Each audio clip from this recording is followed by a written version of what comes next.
Welcome, everybody. This is our Season 3 and 4 retrospective. We're going to be answering a ton of questions from y'all, some questions from each other, and then just kind of chilling and talking about the 2 seasons that we kind of just played, even though that was like 5 months ago. Normally I'm hosting, but I'm not hosting today. Instead, I'm hosting. No. Today I'm hosting. I'm hosting. No. I'm hosting. Doug, who plays Hiram on this show, Doug Nesbitt from the RPG for You and Me podcast, has graciously agreed to come on and host for us. How are you doing today, Doug? I am excellent. Thank you so much for having me here. This is very exciting, and love hanging out with my Crow boys. Hell yeah. Thanks, Doug. Pa. Caleb already said it, but thank you everybody for being here. This is very exciting, and I'm very happy that all of you are safe and healthy, and that we can keep moving forward with some great Crow action. It's time for some goddamn content, I think. Yeah, for real. Before we get started, I just wanted to say that the last few months where I haven't got to see any of you guys has been great.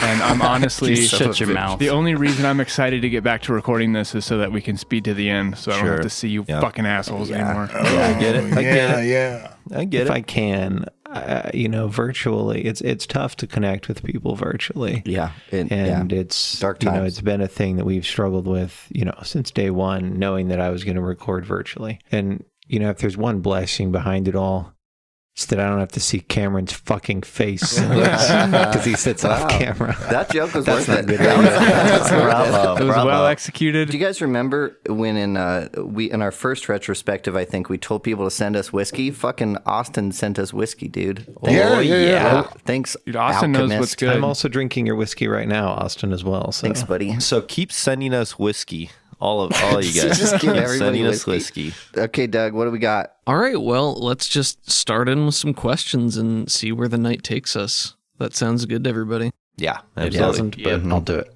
Yeah. Shut up. We're in good form. Well, Isaac, unfortunately, you were the only one that we didn't get to meet in person when we flew out for Genghis Khan. Yeah, You know and what? he was I there was really too. bummed about that, man. I'll be there next time. That would be fun. We had a really great time. First question of the night from EricMan13. What does your recording setup look like? Do you have a mic per Crow? Does Isaac record remotely? And this is a fun question because I am seeing this in person. Well, not in person, but I'm seeing this remotely for the first time in the Skype call. So Why don't you describe it, Doug? Yeah, you have to answer the first question, asshole. Yeah, let's do that. What did you describe what you're seeing? oh, jeez. I didn't bargain for this. We've got most of the Crow boys in a single room, sitting around what appears to be a square, perhaps rectangular table. It's a rectangle. Everybody on an edge with a mic and headphone set up. And then we have Isaac recording remotely, looking super fly. It's definitely been posted on Twitter at some point. It's on Discord. We use a Zoom H6 recorder so we can have everybody on a separate track. Everybody has their own mic.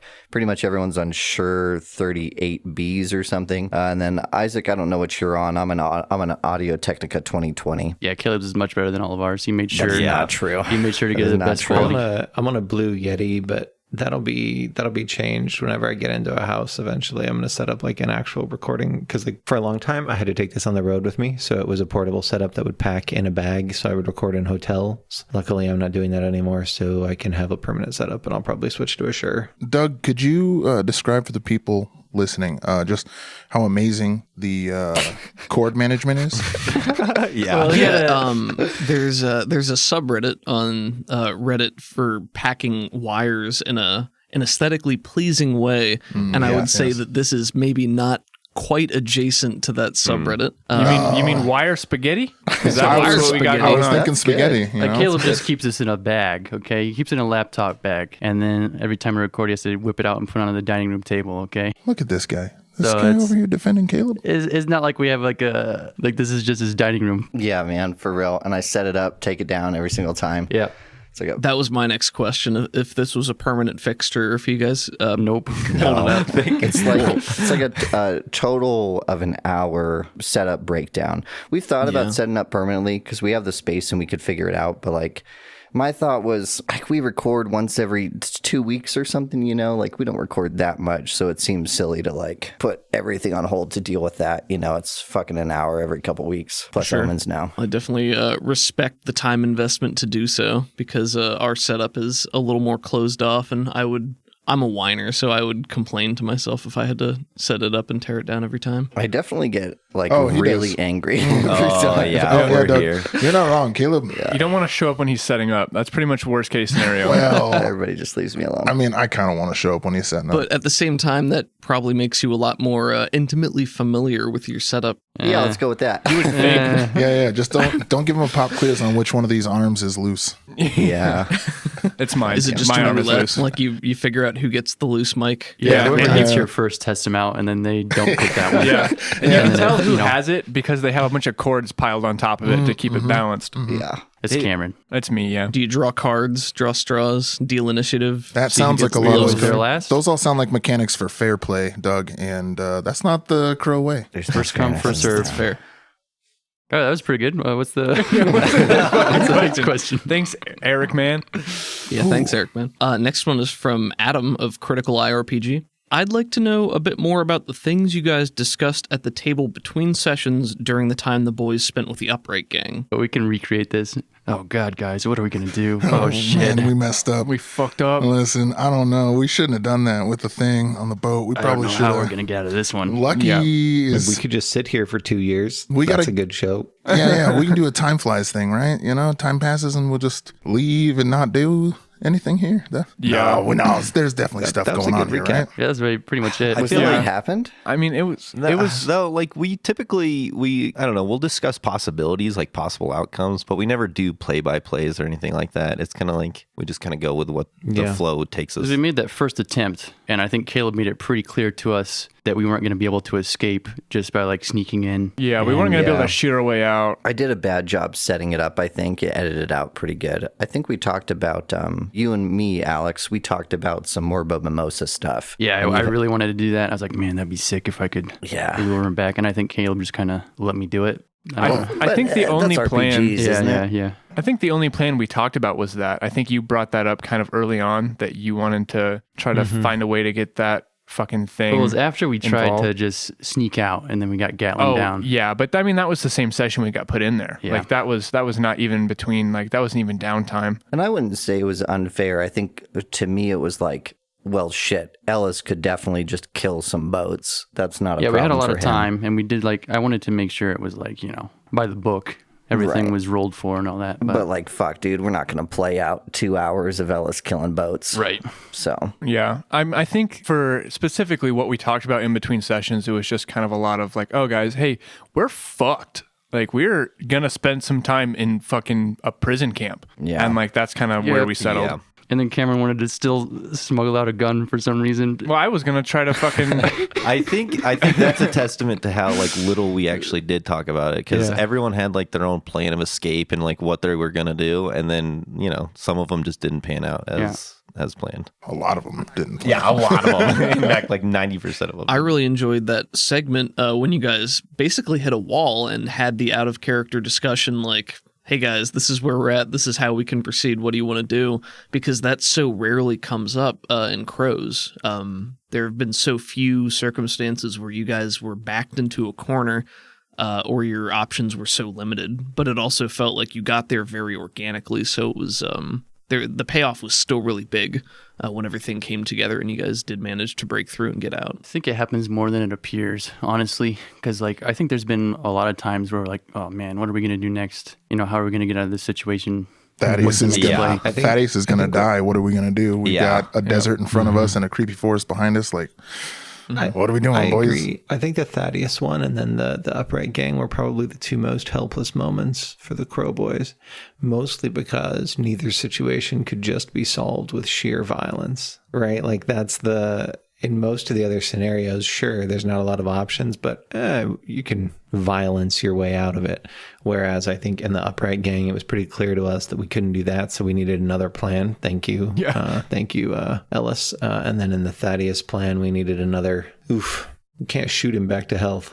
Yeah. Yeah, they don't have those guns We yet. did try. I think it's funny that you said we can't violence our way out of this because all we did is we found somebody who was better at violence and we just let them violence us out of there for Oh us. yeah, but we couldn't violence our way out of it. Yeah. Somebody That's, that's 2 levels of planning right there, man. Okay. That's true. When at first you don't succeed, get someone bigger and stronger to do it.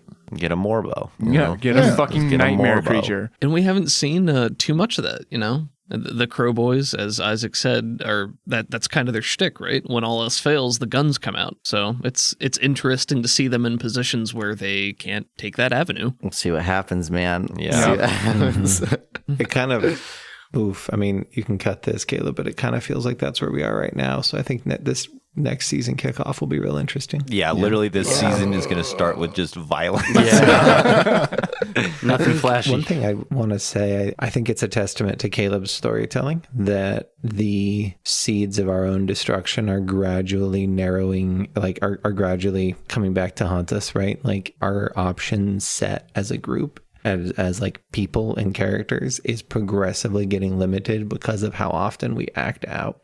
And I think that is actually a really cool dynamic, because it happened real fast here and it's going to happen faster the next time, and fast, like, you know what I mean? So I love that as a storytelling beat. Yeah, I think that's well said. Yeah. Small tangent, but speaking of seeds of destruction, one of the things that I'm most looking forward to is learning more about Abel and his backstory with his family. You know, that's Abel's been very mysterious in his own way. I feel he has been, because he plays it very coy. You know, he's not really willing to go into his own past and failings, and, you know, he's hiding secrets from his brothers, just like everybody else is too. But Abel is used to sitting on his high horse in a lot of ways. So this is one of the first circumstances where he's really had to face his own past coming back to haunt him. Is there, I don't know if there's anything you can expand on that. I didn't really frame that as a question. I mean, I think it's going to be sweet when we meet his kids, because then he's not going to have anything to hide behind. I mean, if we want to ask him a question about his fucking kids, like, we ask his kids, and they're going to say, "Oh no, he's a fucking piece of shit.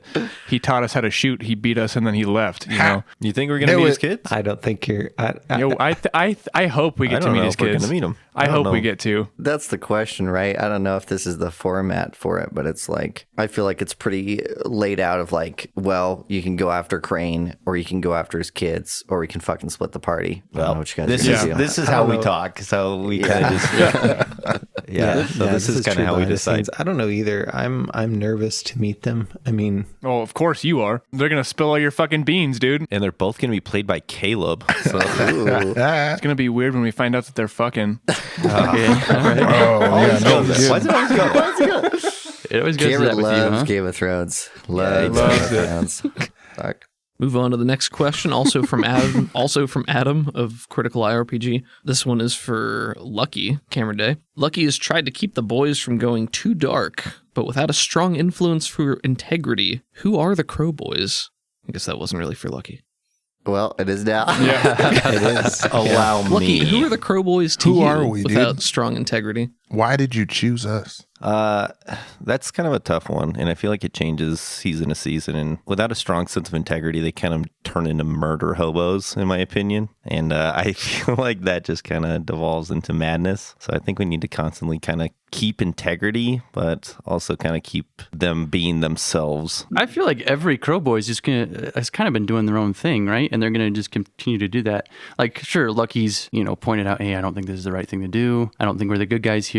But at the end of the day, I mean, Harper does whatever the hell Harper wants. Ellis does whatever the hell Ellis wants.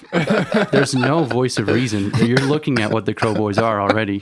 Right. And it might descend further depending on how, the story goes and what happens to them. But we're not going to be able to, that's all, determined by dice. It's just so far, all of their independent motivations, they haven't killed each other. But at some point, it's going to cross over to they're not all going to have the same motivation, Yeah. And the way I've always seen it is that it's kind of like in the family blood, that it just kind of people...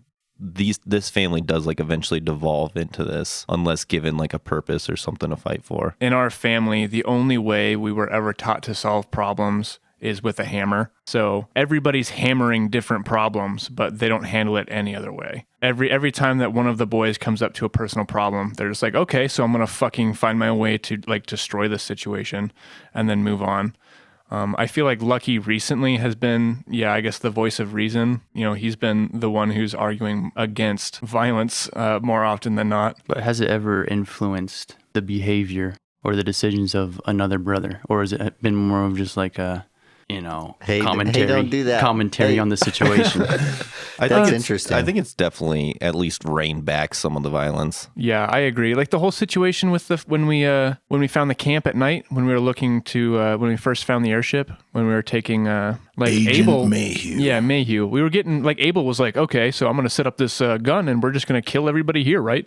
And Lucky was like, no, we're not gonna do that. And I don't think anybody else said we weren't gonna do that. He was pretty much exclusively Lucky who was like, no, that's a fucking stupid idea, horrible thing to do. Do you think everybody looks for an excuse to listen to Lucky? Like everybody wants to and trusts on him to like, do all of you lean a little bit more into your madness knowing that Lucky's going to bail you out? I mean, I do. Yeah, but you and me have always had like a weird Yeah, we've had a back and bromance. forth. Yeah, we've had a good bromance.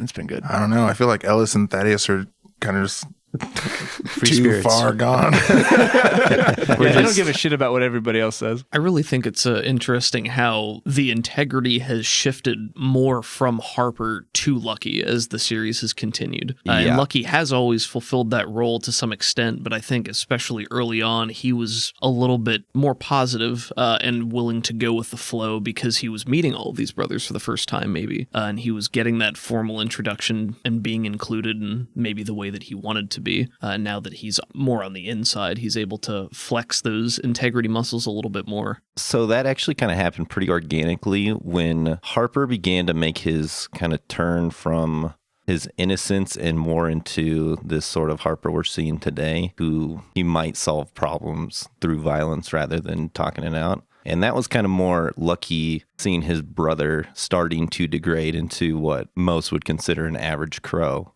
Lucky from that point started to try to become more of a pillar of integrity to the other brothers, just because he's starting to realize that if he's not the like pillar of integrity, then there is no integrity. That kind of switched everyone, or like changed everyone's gears when Harper started making such a dramatic change on his character. I think it's interesting that every player and every brother kind of has a different interpretation or a different point of view when it comes to every other brother, right? Oh yeah. So he that's just the said best part. that, but like I don't know, I don't agree with that at all. I don't agree with what Cameron's going to say. I don't agree with what Marshall's going to say, and I don't know. I think that's an interesting dynamic. I think it really Well, what's helps your keep take things then? spicy. Yeah, that's how. For me, I feel like Lucky has always been that kind of voice of reason. I feel like Harper, even from the beginning, has been more reckless because, like, looking at his backstory, his background, just kind of the decisions he's made early on, I feel like it's always been Lucky that's kind of been non-confrontational with people, trying to be that voice of reason. Maybe take the non-violent route out of things, talk his way out of things. But Lucky never did it Lucky doesn't do it out of conviction. Lucky does it out of the desire to have a good time. Yeah, but now it's almost Lucky's the most torn. At least I'm trying. At least I'm trying to make this come across more. Is that he's you actually feel that way. He's actually thinking about the morality and like questioning whether or not what he's doing is right and wrong. Where in the beginning, he wasn't a bad person per se or a violent person. It was just something that Lucky would do. And now he's starting to realize, well, maybe what I was doing before was good. It's hard too because all of you had the challenge of like trying to portray the characters how they were, but then also you're dealing with the murder of your mother, and you have to play. And I feel like we're finally to the point where they're not past that, but they're through the grief, and so they're sort of themselves at this point too. Mixed in with all the fucking tragedy that has come along the way. Yeah. Yeah. And again, Lucky isn't a crow by blood, so he should feel different, in my opinion. Also from Adam, I'd like to hear some of the boys talk about Harper, who he was, is, and who he's becoming. There's a lot to unpack there. He seems to be setting into his new self, finding utility in it. But how does it end for him and his outlook on life? Oof. I don't think that's a loaded one. Yeah, it is. I don't think any of us can determine what the end will be at this point. We talked about it a lot. Oh, yeah. There's a lot of we've outcomes, talked about though, many Can I outcomes. pose to Cameron then, in your opinion, what was the biggest tipping point for Harper, maybe in the first place and then this past season? Hey, let me know if you need a hand with this question. Bravo. All right, I'll go first and then we'll pass it around. This is a tough one. I think Harper's descent started right from the beginning.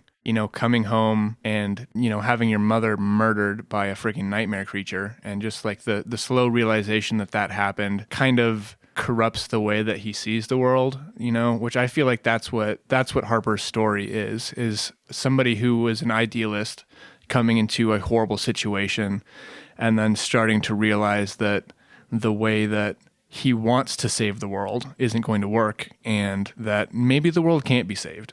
I feel like when it really started getting bad, obviously, is after the judge. His current rage really came from the fact that he already felt kind of like a helpless individual. That's one of Harper's like deep issues, is that he always felt like, the baby brother, the useless one, the weak one. And then after the judge, he was physically weakened and, physically ruined. He doesn't have an eye, he doesn't have an arm, he can't shoot anymore, he can't get on his own fucking horse. Now he legitimately feels useless and vulnerable. And I feel like just the emotional backlash of that has caused a spiral. And that's what I really wanted to portray, is like, I don't feel like it's predictable how a person's going to react to that situation, and Harper just happened to react with like visceral rage. Yeah, those poor thugs and inclination, huh?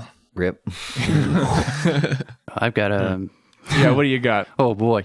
I've been thinking about this a little bit today, and I think I've come to the conclusion that Harper and Ellis are very similar, but their motivations are very different. I was trying to think what's driving Harper, right, into becoming a bounty hunter. In the beginning, he tried to portray a character that was kind of the paladin of the party, right? But I think that at the end of the day, I think Harper might be a sociopath serial killer. Now, hear me out. I'm with you. I'm right here, Okay, Alex. I'm right before Harper became a bounty hunter, he was a bandit, by choice. He did murder somebody. This was his first taste of taking the life of another person. Okay. Yeah. Grace saw this in him, kind of a Dexter Morgan kind of situation. Took him in under her wing, showed him, hey, you can still kill people, but we're going to do it legally. You can be a bounty hunter. Harper said, sweet. That sounds dope. Okay. So that's where we see him coming into the season, this cool, collected bounty hunter. And then you'll see little spikes of it throughout the series. His outbreak in inclination, for example, kind of that rage that's been inside him this whole time. He shoots the preacher without saying, he just doesn't hesitate. He just shoots some unarmed man in the middle, and it came out of nowhere. So I think that whether he likes it or not, maybe his driving force is he just likes killing. Yeah. And he's trying to justify it. Just to sate the bloodlust. He's trying to sate the bloodlust and justify it by... that makes a lot of sense to me. It tracks in a way. The one session that we did record in person, Cameron just kept leaning over and whispering in my ear, "Can we kill him? Can we kill him?" Exactly. Okay, yeah, but here's Just what's saying. going on. You guys are projecting the fact that I'm a sociopath We gave you onto your my turn. character. Okay. That might be true. We gave you Well, your there's a time. little bit of truth. All right. A little bit of... Well, there's a little bit of it's a the reflection player of in every yourself. character. Yes, it's a Yeah. reflection of yourself a little bit in each character you create. It kind of lends to your argument, Alex, because I was thinking, one of the biggest turning points for Harper, I mean, all signs point to he was totally fine with letting Thaddeus die in the forest, but then he got punched by old Abel, and he never came back quite right. Like, he was kind of holding it together. He was playing up the part of, I bring in all my bounties alive, because I'm just the best. Yeah. When he can. He said it, What if he tortured them all the way back to town? Could have Nobody been. knows. Could have been. Technically, Okay. they're alive. He was eager to let Thaddeus die. Is this what this question's turning into? Yeah, absolutely. That's just a little theory I've been working That's on. good. That's For good. me, looking back at all the content we've created, I think it makes the most sense. You should have gone Let's last. see. yeah. I don't know. I mean, Grace came in. She could have been a good rock for him. I thought Yes. you were about to say But- could have been a good character. No, she was a good character. She was. And I think if anybody out there is a little upset that she died, I understand, because she was cool. Which begs the question. How he did asked, she die? No. We know how that happened. Yeah, that sucked. What's going Yeah, to it happen did to Harper suck. now? What's the future of Harper? What's going to happen now that she's gone? Let's hope Lucky gets more convincing. I think that's what it comes down to. I think we're going to see a lot of bullets flying.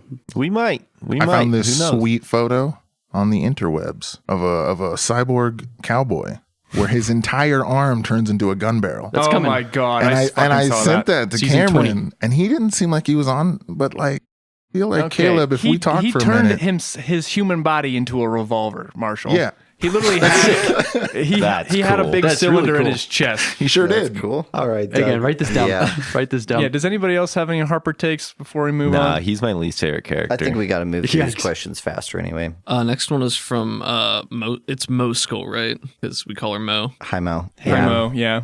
This next one's from Mo Skull. No one said hi to Adam, by the way. Well, we started Adam. after. Great question, Adam. Oh yeah, that's Caleb can fix that in post. I won't, but I could. Mo says, I'd like to hear more about the change in mindset that Abel has had going from the first season when he called hucksters an abomination fraud to having two brothers essentially that are intrinsically tied to magic and the occult. Now that has been interesting. Yeah. That's that interesting. was That is a good question, That was Mo. also like a hot topic when that shit first started coming Yeah. up. Yeah. Let's hear it, Isaac. I'm gonna keep this answer real sweet. Yeah. Real short. Projection is a powerful thing. I mean, Abel hates himself more than any other character, I would assume. Yes. And any of his brothers being evil is extremely frustrating to him. I think what you just said, Abel hates himself more than anybody else. It does seem like he's grown to accept this kind of thing, though, at this point. Maybe after seeing all this Weird West stuff, maybe it's kind of worn away at him. I think Isaac's done a really good job of that slow burn into acceptance. Oh, Definitely. yeah. I think at this point, Abel he's accepted that, shit's not right in the world. There's going to be some weird stuff. There's going to be some dark magic. One of his brothers is dead. But, that's just the way it is now. That's the new reality for him. Well, we also get to see Abel's relationship with Thaddeus in particular because he's obviously like the main huckster. We get to see it start as just absolute animosity, just hate. And then slowly throughout the seasons we see like slowly develop. They're in bats together. They're constantly watching each other's hair. They're laughing, giggling. Yeah. And I don't know. It's felt really organic for me personally that you guys' relationship has gone from absolute hate to like, hey, we're still brothers, and like I still kind of fucking hate your guts, but Yeah. at the same Yeah. time, That's one of my favorite dynamics of the show, I think. Yeah, me Is the too. Thaddeus and Abel. We had a bigger brawl than Abel and Harper did. Holy shit. That was really fun. I'm glad that you were on board. I didn't even have to ask you. It's like, well, I think I'm going to hit you. Of course. And I was like, excellent. I was going to hit you. This is awesome. Let's go for it. Isn't that how it always starts? That worked out well. So, we had to spice it up every once in a while. We're slowly coming around, but like, are we really? He shot at me like twice and threw a bottle at me. Right. Are things better, folks? and you guys are slamming each Spicy. other in like the alleyways Yeah. and stuff. It's just Yeah. We cut that. We cut all that, but We- Yeah. Yeah. That's one of the most fun things for me with Abel. Isaac can't admit that Abel kind of likes Thaddeus. That's what I'm hearing. Yeah. That's what I'm I hearing. never will admit that. Yeah, but he see, kind of does. the relationship, we peaked on the train, guys. Way back when we shared a drink, that was it. Yeah. It was the high point. It'll be the climax of the character arcs, right? Yeah. Abel Have just another saying, drink. all right, don't fuck you, Thaddeus. Yeah, and my favorite part is that like this could end with them just hating each other's guts again. I want all the crows to kill each other so bad. Yeah, I mean, who It's- knows? I don't think how I do can we make get it there? happen. How do we get there? I'm working on it, man. Imagine that. We could never. It's kill- There's never a scenario where Thaddeus would try to kill Ellis or We'll Harper. fucking see, buddy. I we'll mean- fucking see. Well, yeah, now you've made Caleb's job coming up with such a dramatic scenario. I think there's a scenario where Thaddeus would try to kill Ellis. I think that I can think up at least one scenario where Thaddeus would try to kill Ellis. Unless that one scenario is Ellis trying to kill Thaddeus, I don't think so, man. That's Good exactly the scenario. You found it, Marshall. You got it. That's You the found it. scenario. You got Ding, it. ding, ding. Hey, once Wei Chuge realizes that Thaddeus is kind of a cool dude, Yeah, maybe they can fine. hang out. Yeah, that'd be cool. Hang I on. mean, it only took Abel 35 years. Yeah. maybe almost. Ish. Yeah, something like I that. don't know how old they are. Yeah. Nobody does. Well, we have Nobody a, does. Well, Yeah. all right. No, we're not going into no, this. no, No. Next I'm- question. just How one question. old are all the brothers? We haven't made it through an entire year in the setting, right? Right. Okay. Correct. I know how old we all are. Also from Mo. Also, do the brothers regret their path of revenge or how they feel after what befell Harper and Ellis? No. Are they interested in finding out why their mother was on the judge's list? No. Well, absolutely yes on the last I was one, going to yeah. say that last part is going to be pretty clearly answered in the Very first couple soon, episodes yeah. of the next season. So stay tuned on that. Yeah. I don't know. For Thaddeus, it's like the thing you told us to write down our worst nightmares for our characters. Having anything bad happening to Harper was what I wrote down. And then the second worst thing that could happen to our characters happened to Harper. So Thaddeus feels real bad, and he wishes he had the tools or the knowledge, the empathy to like get through to him and help him out, but he's just been a shitty drunk gambler for so long. He doesn't know how to connect any better than he has. I forget what the question was, but I'm gonna also come on top of that. Do the brothers to say that regret Harper it? Do they regret He's also the only one that really broke Abel's heart too. Like all the hopes were pinned on Harper, you know, For being the good brother, the one who'd make it out and maybe not be a crow. broke my heart. Harper. Yeah, but that was literally lucky. I loved you, Harper. He was just living, teaching people how to shoot guns, living an honest life. That was lucky. Yeah, but I didn't know Lucky, and I figured, Harper would be great. That's why I left. I left him for 17 years, hoping, all right, we'll get all the bad crows out of the house. He'll be okay. Fuck it, I was wrong. Fair enough. It didn't go down that way. And Lucky wasn't doing it to be nice. He was doing it because it was like a fucking job. Like, Yeah, he it's was an honest job. Yeah, but That's something. again, there was like no morality in the equation. It was just like He did it kind of because is it was just easy. bored and You you were a just had good to shot. do that You shit. could have easily picked up a gun and been a bandit, but you chose not to. Very easy. So there was some morality in There that. was in the fact that he would never leave Ma, but You're anyways, better than on us on the two revenge fronts. on the revenge question, Lucky definitely he regrets like this whole thing probably. It's been a roller coaster for Ellis, but at this point, I think he's kind of found a new purpose, whether or not that's a good purpose or not. And I think he's accepted it, and he's happy with where he is. I don't think that Harper regrets it at this point. I think he's more pissed off than anything. I feel like after everything escalated, and like now it's to the point where he doesn't even think about like what happened, like what would have happened if we had done anything different. At this point, he's just like, okay, we're fucked. Now where do I go? And the only place he can see is, through. There's no room for regret at this point, right? And I mean, for Thaddeus's part, he was sort of dealing with most of the horrors that we've come across by himself. So at this point, even though it's led to some of the worst things that could happen in his life, his mom, his brothers, and things like that, he's still got his brothers, and he's got more like human connection in the last few months than he did for most of the time he was away. I don't think he regrets it necessarily, but there are some things he's, that are upsetting. Sure as hell pissed about what we found out. A lot of it to me just feels like, I mean, you guys, if we use betting as an analogy, you went in with a bet and you won some and you lost some and you're still in the negative right now, but everybody's just letting it ride because it needs to pay off somehow, right? Like you can't walk away and That's a good analogy. throw up your hands and let it go. Everything's riding on it. Yeah, for sure. I think Daryl definitely regrets it, though. Yeah, I get that. Daryl regrets being born. Daryl wouldn't exist without us. It's true. Tag on to that last question. Is there anyone who is not interested in finding out why their mother was on the judge's list? Or do we just assume that everybody's interested in that? Ellis does not care. Really? Honestly, like, I don't care what the reason was. She might have done something wrong, but I'm still going after that. I'm still on It that doesn't revenge change quest. how It he doesn't feels about change it. anything. Yeah. I don't care if she murdered, I guess, I don't know. I got to be careful here about what I say. She went out and assassinated the Pope or something like that. Yeah, I Came don't care if back she went out and assassinated the Pope. I don't even know if Ellis would want to ask that question, to be honest. Because like it would taint your memory of like Ma or something. No, just because it just doesn't would not care. matter to him. Yeah. That's why Abel doesn't want to know. Because he doesn't want his memory of his mother to be tainted in any way. Well, That makes a lot of sense. that's crazy though, because literally every one of you guys have just done like the most heinous of actions. Exactly. And I still But they don't have any memories of her doing stuff like that, right? Yeah. that's kind of my point, is like, I think all of the brothers are guilty of doing something, right? Something terrible. And Ellis knows about that at this point, but they're still his brothers. He doesn't care what they've done, you know?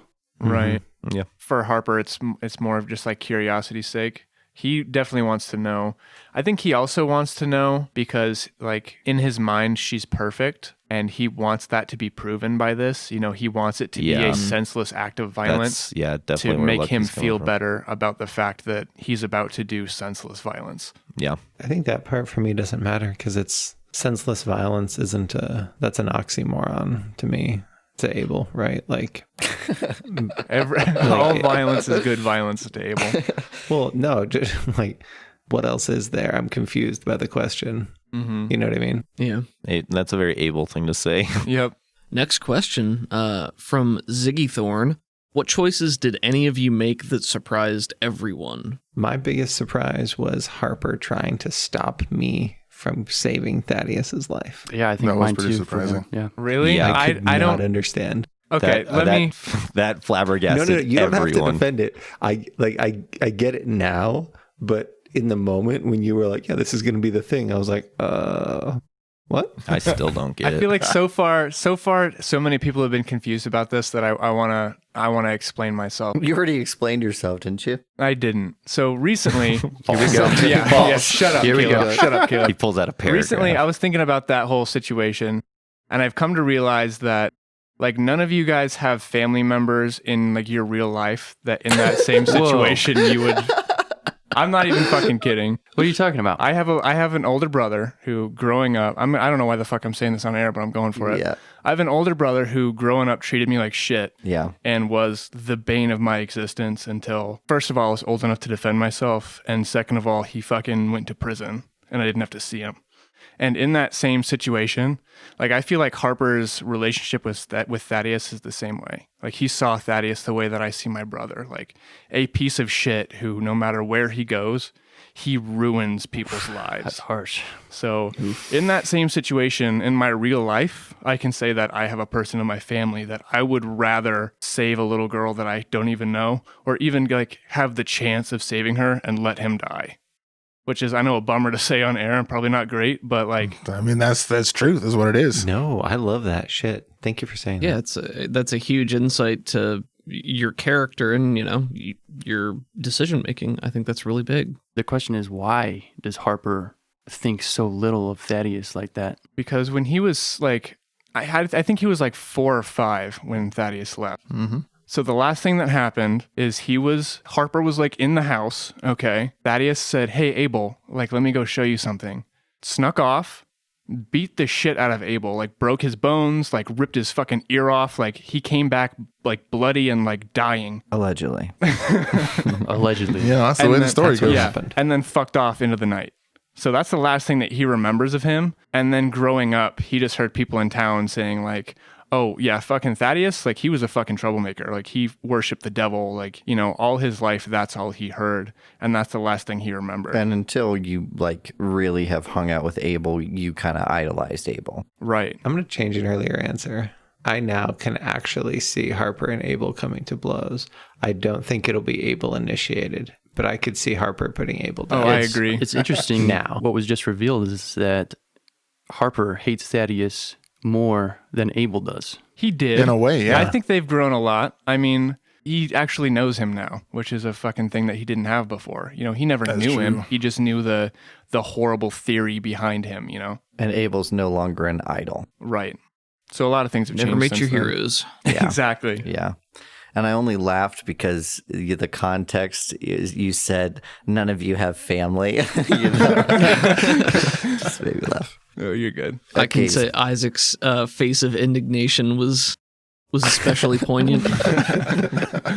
It's good for posterity. Okay, that's Harper. What about Ellis? What was the question? Also, for this question, should we focus it on this season specifically, like things that have happened during this most recent season? Or That's I'm out the fine with it window being already. open ended. But I think that's already out the window. It's already out the window, but if we can, yeah, let's do it. Alice, what has Alice done recently that surprised everybody? I've been kind of surprised. I don't know if I can take this because I'm not a crow. Yeah, but you should. I don't know. Ellis was like a good guy, and now he's just like, all the chats we've had is just like he's just going to be a terrible person. What? Yeah. What are you talking He's about? going to be a for terrible sure. monster. What do you He's mean? accepted. For sure. Within the logic of the setting, yeah, he's probably a bad guy, dude. What are you talking he's about? embracing the beast. I have not said that he's going to be a bad guy. No, no, you no, haven't said no. that. You don't haven't think he's a said bad guy. But Right. within the setting of Deadlands, deciding to like buddy up with your Harrowed and like gallivant across the land, killing and eating everything, that's a bad guy. I feel like you said some line which was basically like, listen, once all my brothers die and like my family is gone, sure, I'll run around and eat people with you. Yeah. No, Like that. Yeah. You accepted basically- cannibalism way too easy. Well, it was like he's faced with a situation where he's essentially immortal. Are you going to justify accepting cannibalism? Well, yeah, I mean, lots of people eat other people. Okay, Well, yeah. it's not that big It's of a been deal. documented okay? throughout history, Yeah, Isaac. exactly. All right. If you look at human history, I think that. Well, I mean, he's already ripped that band-aid off for one. Yeah. He's going to lose everybody. Everybody is going to die. he's going to have to keep living. So yeah, he could try to pursue somebody who can maybe get rid of Uechuge. Right. But is that better? He's just going to be alone for the rest of his life? Or does he try to kill himself? Does he go through suicide? He doesn't want to, though, you know? Right. He doesn't want to die. He likes where he's at right now. He wants to keep going. He wants to keep riding that high. Yeah. And I don't know. I feel like that's the only option for him. But he's not just going to go around killing and eating everybody. Oh, like you're, for- I mean, we'll obviously. see. We'll see about that. Listen, if you're immortal, it's only a matter of time before you do. You just go mad. So yeah, it's possible that somewhere down the line I become more Wei and less Ellis. But who knows when that's going to be and if that's going to happen. I feel like the only thing keeping you from like just murdering pretty much most people that you encounter is us being like, hey, maybe don't kill and eat this guy. No. Ellis is only going to... Okay, I do have a plan for Ellis. I don't know if I want to like disclose it. You sure don't. No, Yeah. no, you don't. But his plan is definitely not to just go around murdering every bad guy he sees and eating them. Like... That's good. And I don't see you guys haven't really attested to him doing what he's done. Like in character, no one's come up to Ellis and be like, hey man, maybe cool it with killing people. Yeah. Yeah. I feel like we definitely have done that a few times. Or at least been like, No, chill. nobody has. The You've kept killing those people, thoughts to yourself not so great. because it benefits the brothers. right. breaking Yeah. Harper's useful jaw, tool, can you right? maybe... It's a useful tool. Whoa. Yeah, we're super selfish. So, yeah. We've definitely had talks about like, hey, you're eating people. What's up? No. Everybody just kind of accepted it and looked the other way. I just think that nobody wants to come to terms with that. Nobody wants to have that fucking conversation. We just don't have the emotional bandwidth at this point. All of our fury and focus is on the thing right in front of us, and Ellis is over here eating people, and we're like, okay, that's not great, but Let's point it over this direction. I mean, Who have I? Tabitha's got to go down. That's really the crux of it, though, is if you have that conversation, what other outcome could there be? It's either, hey, we openly acknowledge that our brother is now a monster, and then we're either okay with it or we have to do something about it, and we don't want to kill our brother. So it's a rock and a hard place. That's and exactly it. Yeah, and like Marshall said for Thaddeus, it's what do? We just move on. Just don't acknowledge it. Just let it. It's useful. It's Pretend it's happening. not We happening. got bigger fish to fry. Abel has completely accepted it because if you remember, what was it? The beginning of season 3? Was it the beginning of season 3 when Abel and Ellis were kind of just working for Crane, going around killing? Yeah. Oh, yeah, that was the yeah. opener. At that point, Abel was like, yeah, he's definitely doing some stuff. When I wasn't even doing it. I wasn't even doing anything. Yeah. He just assumed I was. And he was just looking the other way. He's fine with it. So I don't know if monster's the right word. Well, I guess my point is that Ellis isn't really a trope. He isn't really a trope of battling your inner demon. So I've been really surprised and happy with Yeah. like how their relationship it's just is an played out. accepting your Yes. inner demon, Yeah, if anything. he definitely got to the point where he was like, I'm not going to win if I try to like fucking fight this thing off. Like it's going to be in my head for the rest of my life, so I might as well come to terms with it. I loosely tried to follow this stages of grief with Ellis. You know what I mean? From Yeah. Yep. but on an internal level of his own death. I think there was a progression for sure. I think you handled the progression really well. But like Caleb said, it's not like you're not Bruce Banner trying to never Hulk out. You've moved past Right. that early stage and you're in like the Professor Hulk stage where you're like, I guess I can be strong. I'm going to ghost all the time. Yeah, I Right. think I finally got into the acceptance part of the stages of grief. Oh, what about Thaddeus?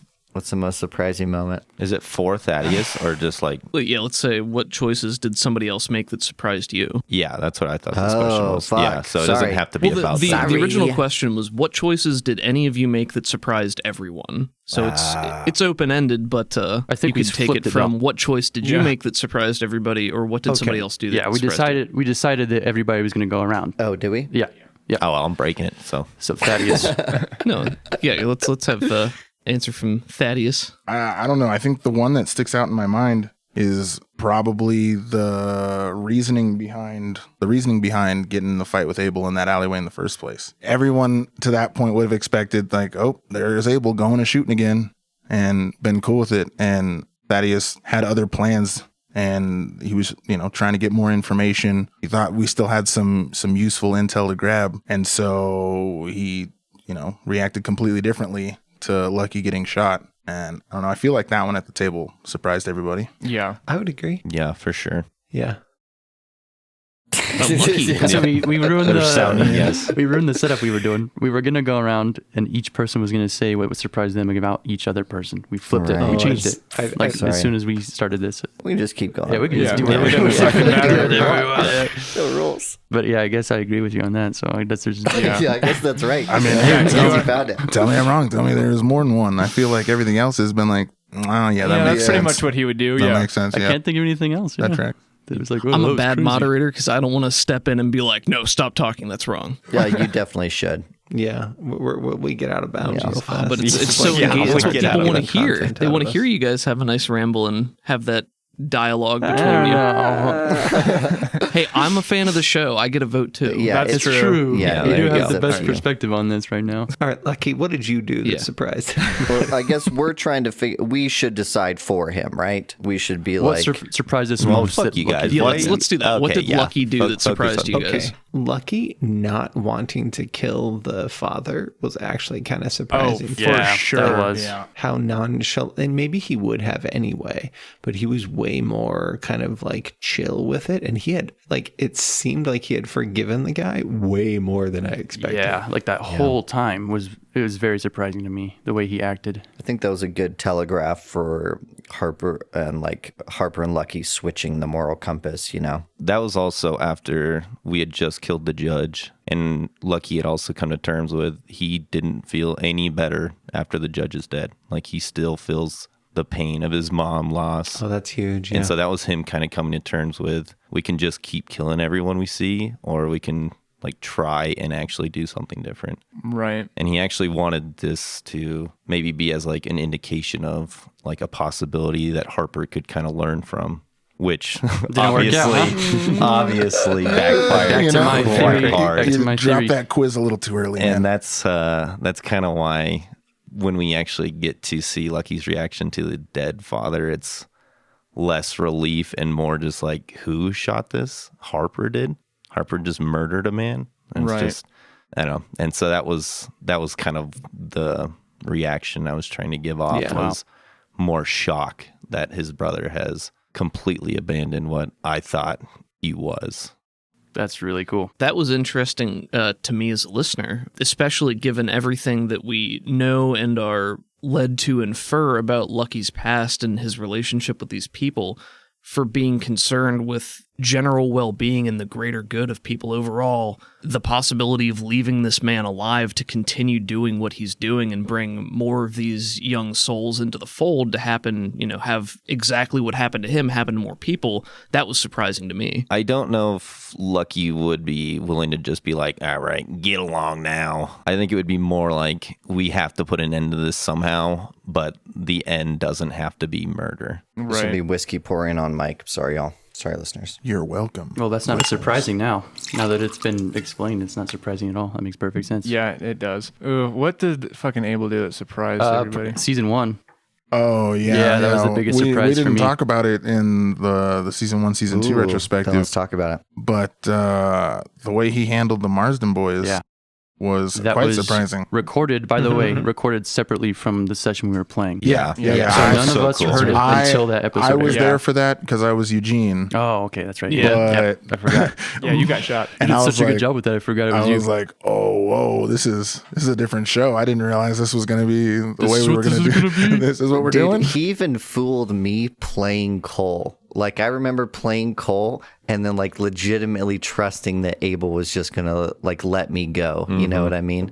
It was a very strange moment. It was most surprising because that was the moment that defined what Abel is. That defined Yeah. what the show is. Yeah, at 100%. 100%. Probably one of my favorite moments from every season was that. Yeah, that was a really good one. Yeah, it's like that moment of like, it's Knocks dawning someone- on you, Yeah. like what you've gotten yourself into listening to this fucking podcast. That's also been kind of like the joy of this whole game in general. Is just like, I feel like I got everyone pegged down, and then all of a sudden I'm like, whoa, Yeah. no way you did that. We're all I keeping agree. secrets from each other. Yeah, Yeah. everyone's got their like own little agenda, and then they're like, Yeah. I think kind of everyone has a point where they're like, I can't wait to reveal this, and they're gonna be like flipping out. Oh, yeah, for sure. That was definitely one of my favorite moments too. I'm not gonna lie. I'm sure it was super satisfying too, after all the trouble they'd given us. fuck that Those guy. fucking assholes. Justice. And then he also brought the twist of the the kids. And Oh, with yeah. Crane, the Crane scene. Yeah. That was another that wasn't really something he did though, but that was another kind of shocker. Well, I mean, Admitting that he had kids to Mondragon was fucking wild too. I'd never thought in a million years he would open up like that. Cat was out of the bag at that point, you know. yeah, we were going to be fighting for sure. Yep. I remember Caleb was like, I had a whole thing. That elevator was like a whole thing, and you guys just like confessed and You talked gave your way up. out of it for once. What the hell? Yeah, that was like I feel like seasons 3 and 4 were just supposed to be season 3, and then everything just got fucked, you know. Yeah. Yeah, But- Abel told the truth when he wasn't supposed to. He acted violently when he wasn't supposed to. Thaddeus rolled terribly on a fucking Yep. spy roll. Yeah, it Wild literally times. season 3 and 4 was just like bad roll after bad decision after bad roll that just spiraled us down and down and I down guess- until fucking chaos. I guess my freaking for Abel, my most shocking moment was when he was like, "I'm just gonna kill Mondragon," Yeah. and I'm Yeah. like, "Oh my god, Yeah. are you kidding me?" Right. Like, Yeah. I'm gonna shoot him. oh, that is Wait. such a bad move. I had this whole, you know, man, I mean, this is just my GMing in a nutshell, you know. There are just certain things where I'm like, this is a sure thing that the players are going to make this decision. I know them and I know their characters well enough. They're in this situation. They can't fight their way out of it without Mondragon's help.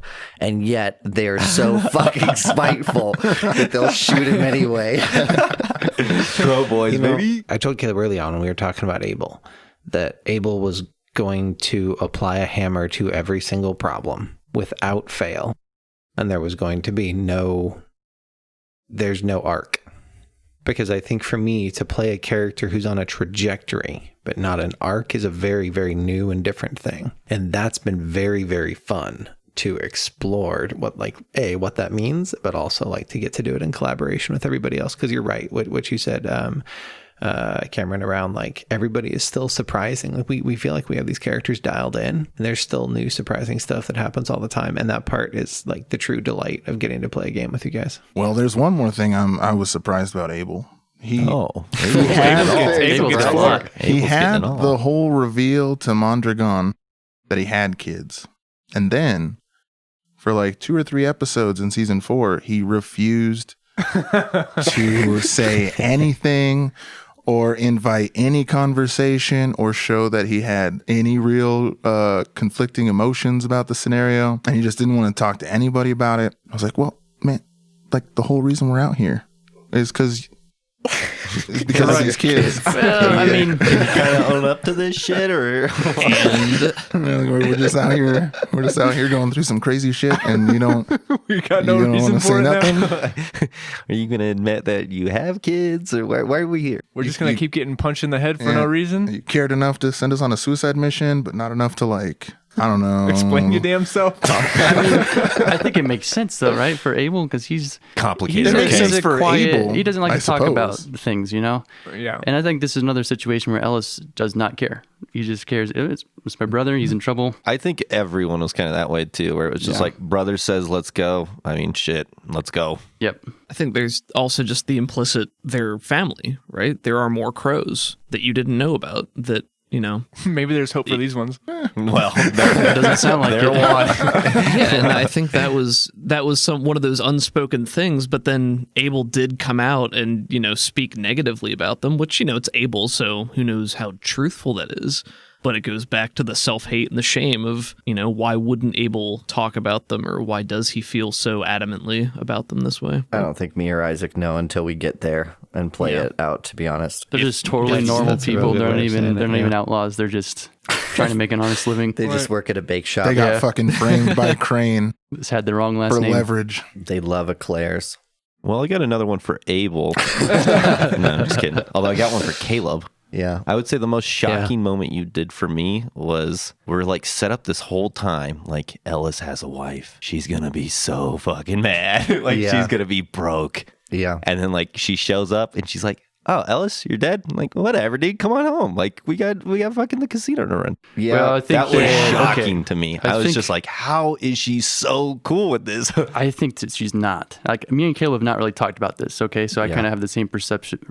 I have the same perception of this as you guys do, but I think that Eliza and Ellis are very similar, and she's kind of like where Ellis is kind of good at crafting these sort of like these sort of more mimosa kind of moments, or sneaking around, coming up with these little schemes. She does that kind of on a emotional and Oh shit. kind of like a puppet master kind of level, Mm-hmm. I think that she knew that like Wei Chuge was watching the whole time. She maybe even had some intel from somebody. She could have already like scoped out the situation. And I think that she's probably got a master plan that we don't know about. And she's not actually cool with it. She's just scheming. She has something going on. That's my guess. She's like Batman, dude. She just fucking always knows what's going on. We need to play it out, but I would just pose a single question to you. If your husband died and then 3 months later you walked into a room and you found out they were alive, and over the course of a 2-hour conversation, you found out they were a zombie. I mean, I'm pretty sure you'd be okay with it, I'm pretty sure I don't know how the fuck I would react to that situation. Because that would be a lot to take in. Just be like, okay, zombie, sure, check. Cannibal, okay. But people put up with worse than that in relationships. Like, people put up with their partners being horribly, hurt for life, and having to permanently support them for their entire lives. Yeah, deal with like Alzheimer's for late age. Real people deal with way worse problems. It's a literal like rotting corpse, dude. With a co-pilot. Think about the little troubles, stinky, though. that's all. Yeah, I mean, honestly, like you still can go out and do everything all the time. Like you guys can go to the fucking park. There's no fucking issues. Don't go to a petting no... zoo. Well, yeah. Don't go to a petting zoo. No you know dogs. what I'm saying? Like he's not. Lay low. Don't let anybody make eye contact with you too long. There's worse problems that have occurred in marriages. I think It's also still romanticized a bit for her too, right? Like she hasn't seen the worst of Exactly. it. All she Right. sees is her husband standing, talking to her in the flesh. Maybe he smells a little weird, but It has not it's set in. him, Yeah. right? She did not watch him bash those soldiers' heads in through the table. But she also knows that he got up to stuff like that before, right? Like That's I thought that was a great moment because nobody expected that, right? And she was very ride or die about it. Just like, yeah, you're my husband. The relationship between the two of them is one of the most real. I agree with you, Doug, on the ride or die piece. I was like, Yeah. I was The in show love. really like needed I am very characters much like in that. love with my wife. So if I thought she was dead and found out she was alive and was able to have a 2-hour conversation and she was like, yeah, I'm actually a zombie, I'd be like, well, let's figure it out. Okay, Okay, okay, I'm yes, just gonna give it up. I'm not gonna walk away. I'd Let's- never do that. Let's flip that. Let's say you were the zombie.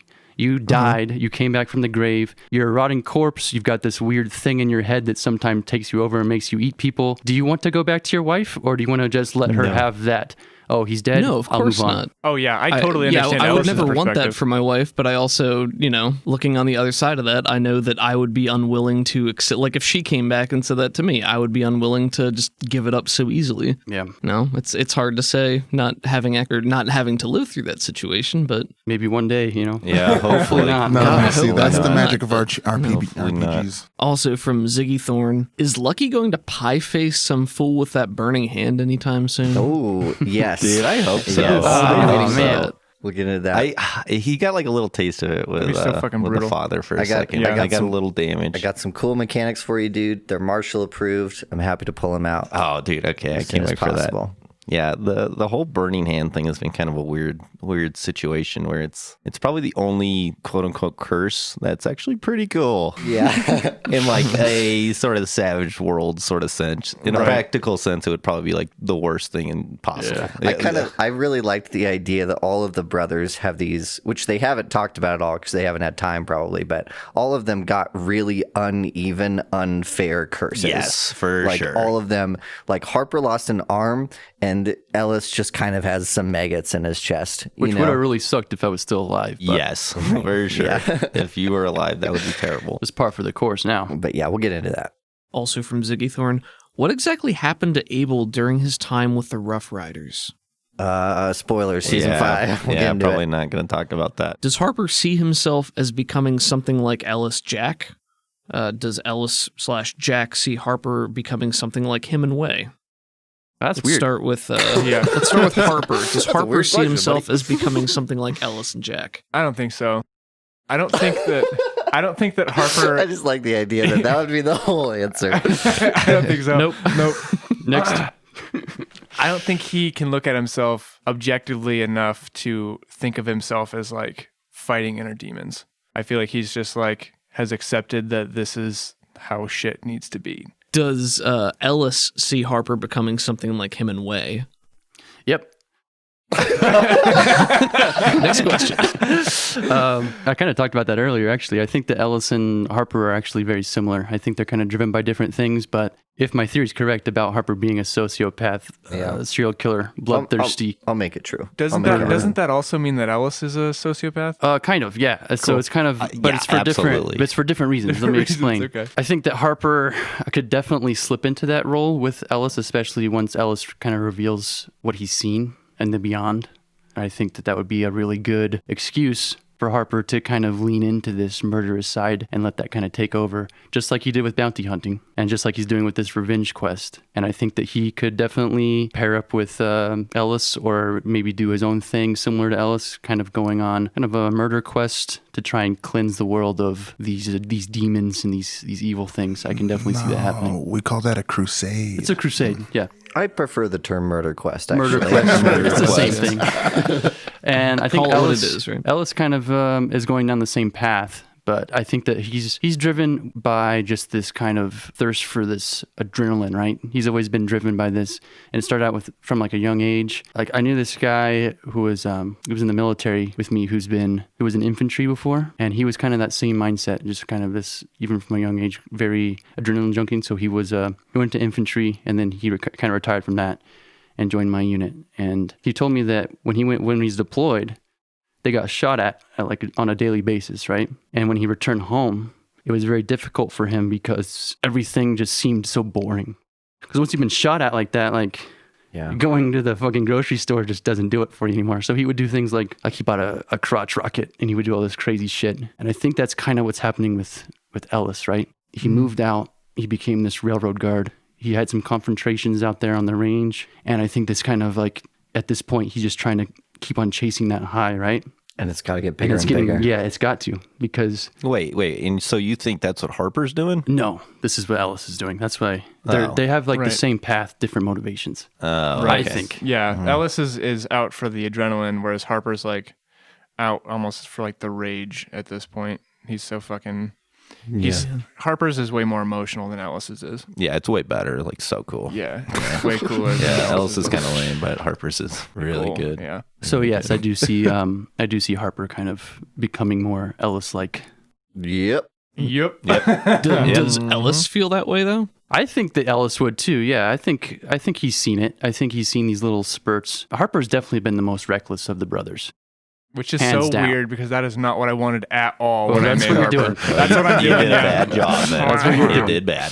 He's had these little spikes where he's shown, and even before that, he was a bounty hunter. You know what I mean? That's a dangerous job. He was going around hunting down criminals and bring them in.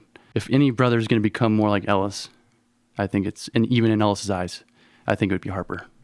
All right. Also from Ziggy, Thaddeus, why? Yeah, Thaddeus, why? Excellent question. Explain Excellent yourself, question. Thaddeus. Well, I've been thinking about it a lot. Okay.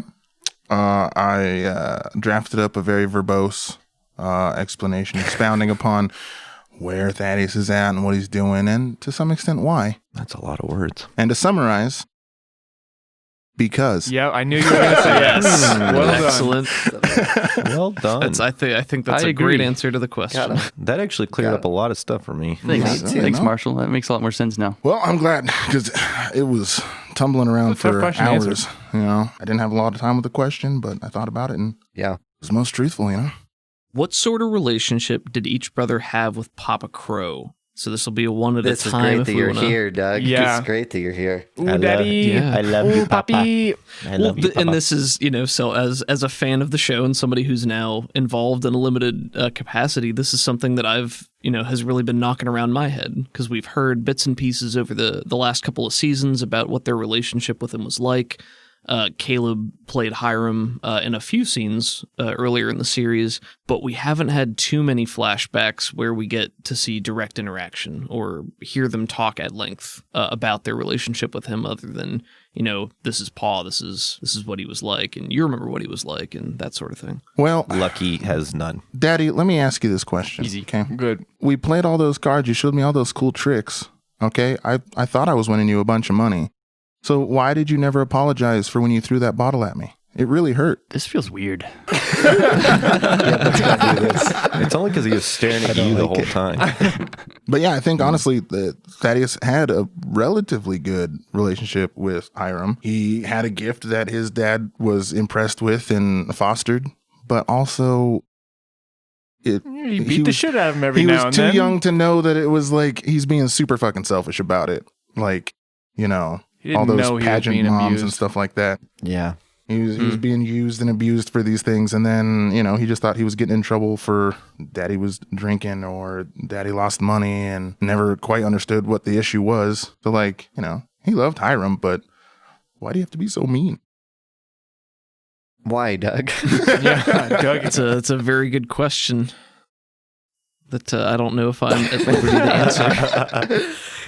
What was Abel's relationship like? Honestly, that's one of my big question marks. Like, if we're going to talk about question marks, I think that's a big one. We haven't. I think there was a lot of inadequacy because he was never as good as Thaddeus was, and then ultimately that just turned into like a series of anger for Pa for screwing over all the crows. Like it just turned into a big anger fest for him.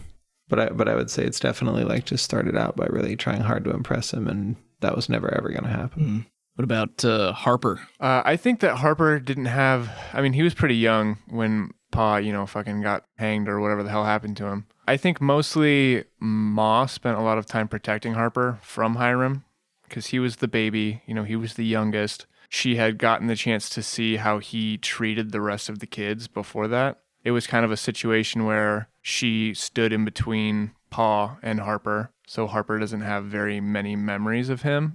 I think that's kind of where it ends right there. How about Ellis? Well, you said was, but the correct tense would be is because Hiram's still alive. And Ellis has been corresponding with him via telegram this whole time. They're actually pretty close. Shit.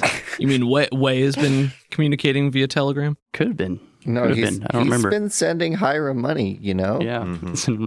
No, I think that... Dear Daddy. I mean, Ellis was the third child. You've got his favorite child, Thaddeus. Those guys are always hanging out playing cards. You got Abel. I don't know. They're probably pretty close to his first child, right? I think that they were pretty distant from each other, honestly. I think that Ellis kind of probably gravitated towards his mom and maybe even kind of doing his own thing. And then once Harper was born, they kind of struck up a friendship and they started hanging out a lot. So I think that I don't think that Hiram and Ellis had a lot of heart-to-hearts. I think that it was a pretty cold relationship. By that time, he was already like pretty deep in trouble, right? Like that's when he was accruing all the debts, and he was probably like on the run most of that time. He's on the outs. Yeah, I was super young. So obviously Lucky never had any kind of relationship with Hiram, but what is Lucky's perception of Hiram? So this is one of those situations where all the information he has been disseminated through third-party sources or secondhand sources. Honestly, Lucky probably didn't even ask that many questions about him. I don't really see why you would. I mean, I'm sure he brought up occasionally like, hey, what was your dad like? But I mean, as far as he knows, he had no kind of relationship with him, and everyone else around him seemed like they kind of hated him. So it was just like, Well, why Lucky bother? was also with Meadow and having to live through, those long repercussions and, the debts coming back and helping her stitch things up. So I kind of assumed that there was maybe some animosity or even gratitude that this vacuum had been created in the first place, that Lucky was there to fill. So he was useful, he was wanted because they needed him. Lucky, he probably didn't look that far into it, really. I think he was more concerned about just the situation he was in, and this is kind of just his life now. So whether debt collectors are coming, this is kind of just what life is. It's not like he had an especially great life. So that was kind of just the norm rather than a whole lot of animosity towards one person. It was more just, this is what life is, and just take it in stride. I feel like that's just kind of Lucky's attitude for everything. He's also got his own share of daddy issues, seems like. No, he actually loved his dad. In another life, he could have been Batman, though. You think? It's not too late. Absolutely. That would be a good epilogue for him. Lucky becomes Batman. Batman, huh? Batman. Yeah, I'm working Maybe, something out. We got Ellis had Lucky as his sole inheritor when he died, so he technically died, and so Lucky's got a fortune. a huge fortune. And you know waiting for what? him. Ellis also trains him in Kung Fu. if he wants. Holy With shit. the burning hand. I've definitely With no. the I've, freaking burning hand. I've definitely had many I'm like, yeah. How do I organically bring hey, you want to Hey, teach me the some ways. kung fu? Else will just be like, I don't really know it that well, man. I just It's just all muscle memory at this point. It just does what it does, and then people will end up on the ground. to tell the truth, I haven't done any kung fu for a while now. I've just been punching the I've just shit out of guys. I'm just real strong now. We've never actually said it, but I did up Lucky's fighting ability, literally because I imagined Lucky talking to Ellis and having him teach him stuff. Oh, sick. Yeah, I think Ellis definitely would. Yeah, if it's just Lucky never came to him. come up, We really. just have a scene with them both doing There you go. motions in the morning. Tai Chi. You know? No, Tai Chi in dude, the Lucky morning. wouldn't do that shit. Lucky would fucking Well, wake that's not- up and be that's like, not- teach me how to do a cool punch. Yeah, and Tai would Chi's just do not that. something that Ellis Okay, messes with. what if we have a scene where in the morning Lucky's just woken up by Ellis grabbing Just him and beating throwing him him out? out. Yeah, that's more likely. What's going on? Always be prepared. He just starts punching the shit out of him. Block it, Lucky. Ow, I can't block it. I said fucking block, you fucking Phil suck. Lucky. Lucky also has the burning hand technique, so Yeah, that's Yes. he's got his own Yeah, style. open palm. I'm Where gonna he just get something. holds his hand forward and runs at people. I've mulled very around hot, stiff arm. so many ideas with the burning hand that I just don't feel like are realistic. Yeah, I did the same thing with the metal hand where I'm like, I'm going to fucking beat the shit out of somebody. And then every time we get in a combat, I'm like, dude, stay away from me. Don't get within 5 feet of me, please, God. Hey, but you rocked that arm wrestling contest. That's true. Oh, but I got you once. You did get I me got once. you pretty good. But I pretended that I let you win, so it's Yeah. fine. Next question. How do the brothers feel about the Union or the Indian nations? It's a little bit more into the political backdrop of the story. You want to do a quick one at a time? Maybe start with Thaddeus again? Okay, well, as evidenced by his response to Agent Mayhew, pretty clear Thaddeus is not a fan of big American government. They're just always putting their hands and meddling in things that they don't understand and don't care enough about to find the information out for. And they're totally fine just letting whoever is local take the fall or worse. So, big old FU to them. And the Indian Nation, he did have a bit of a run-in with them. It was mostly his fault. So, it's a little... You don't. It's not exactly super great, but also one of them did heal him from almost certain death. So I think it's a little bit more conflicted for him. What about the statement, they scary? What's your opinion on that shit? Pretty good. That's pretty good.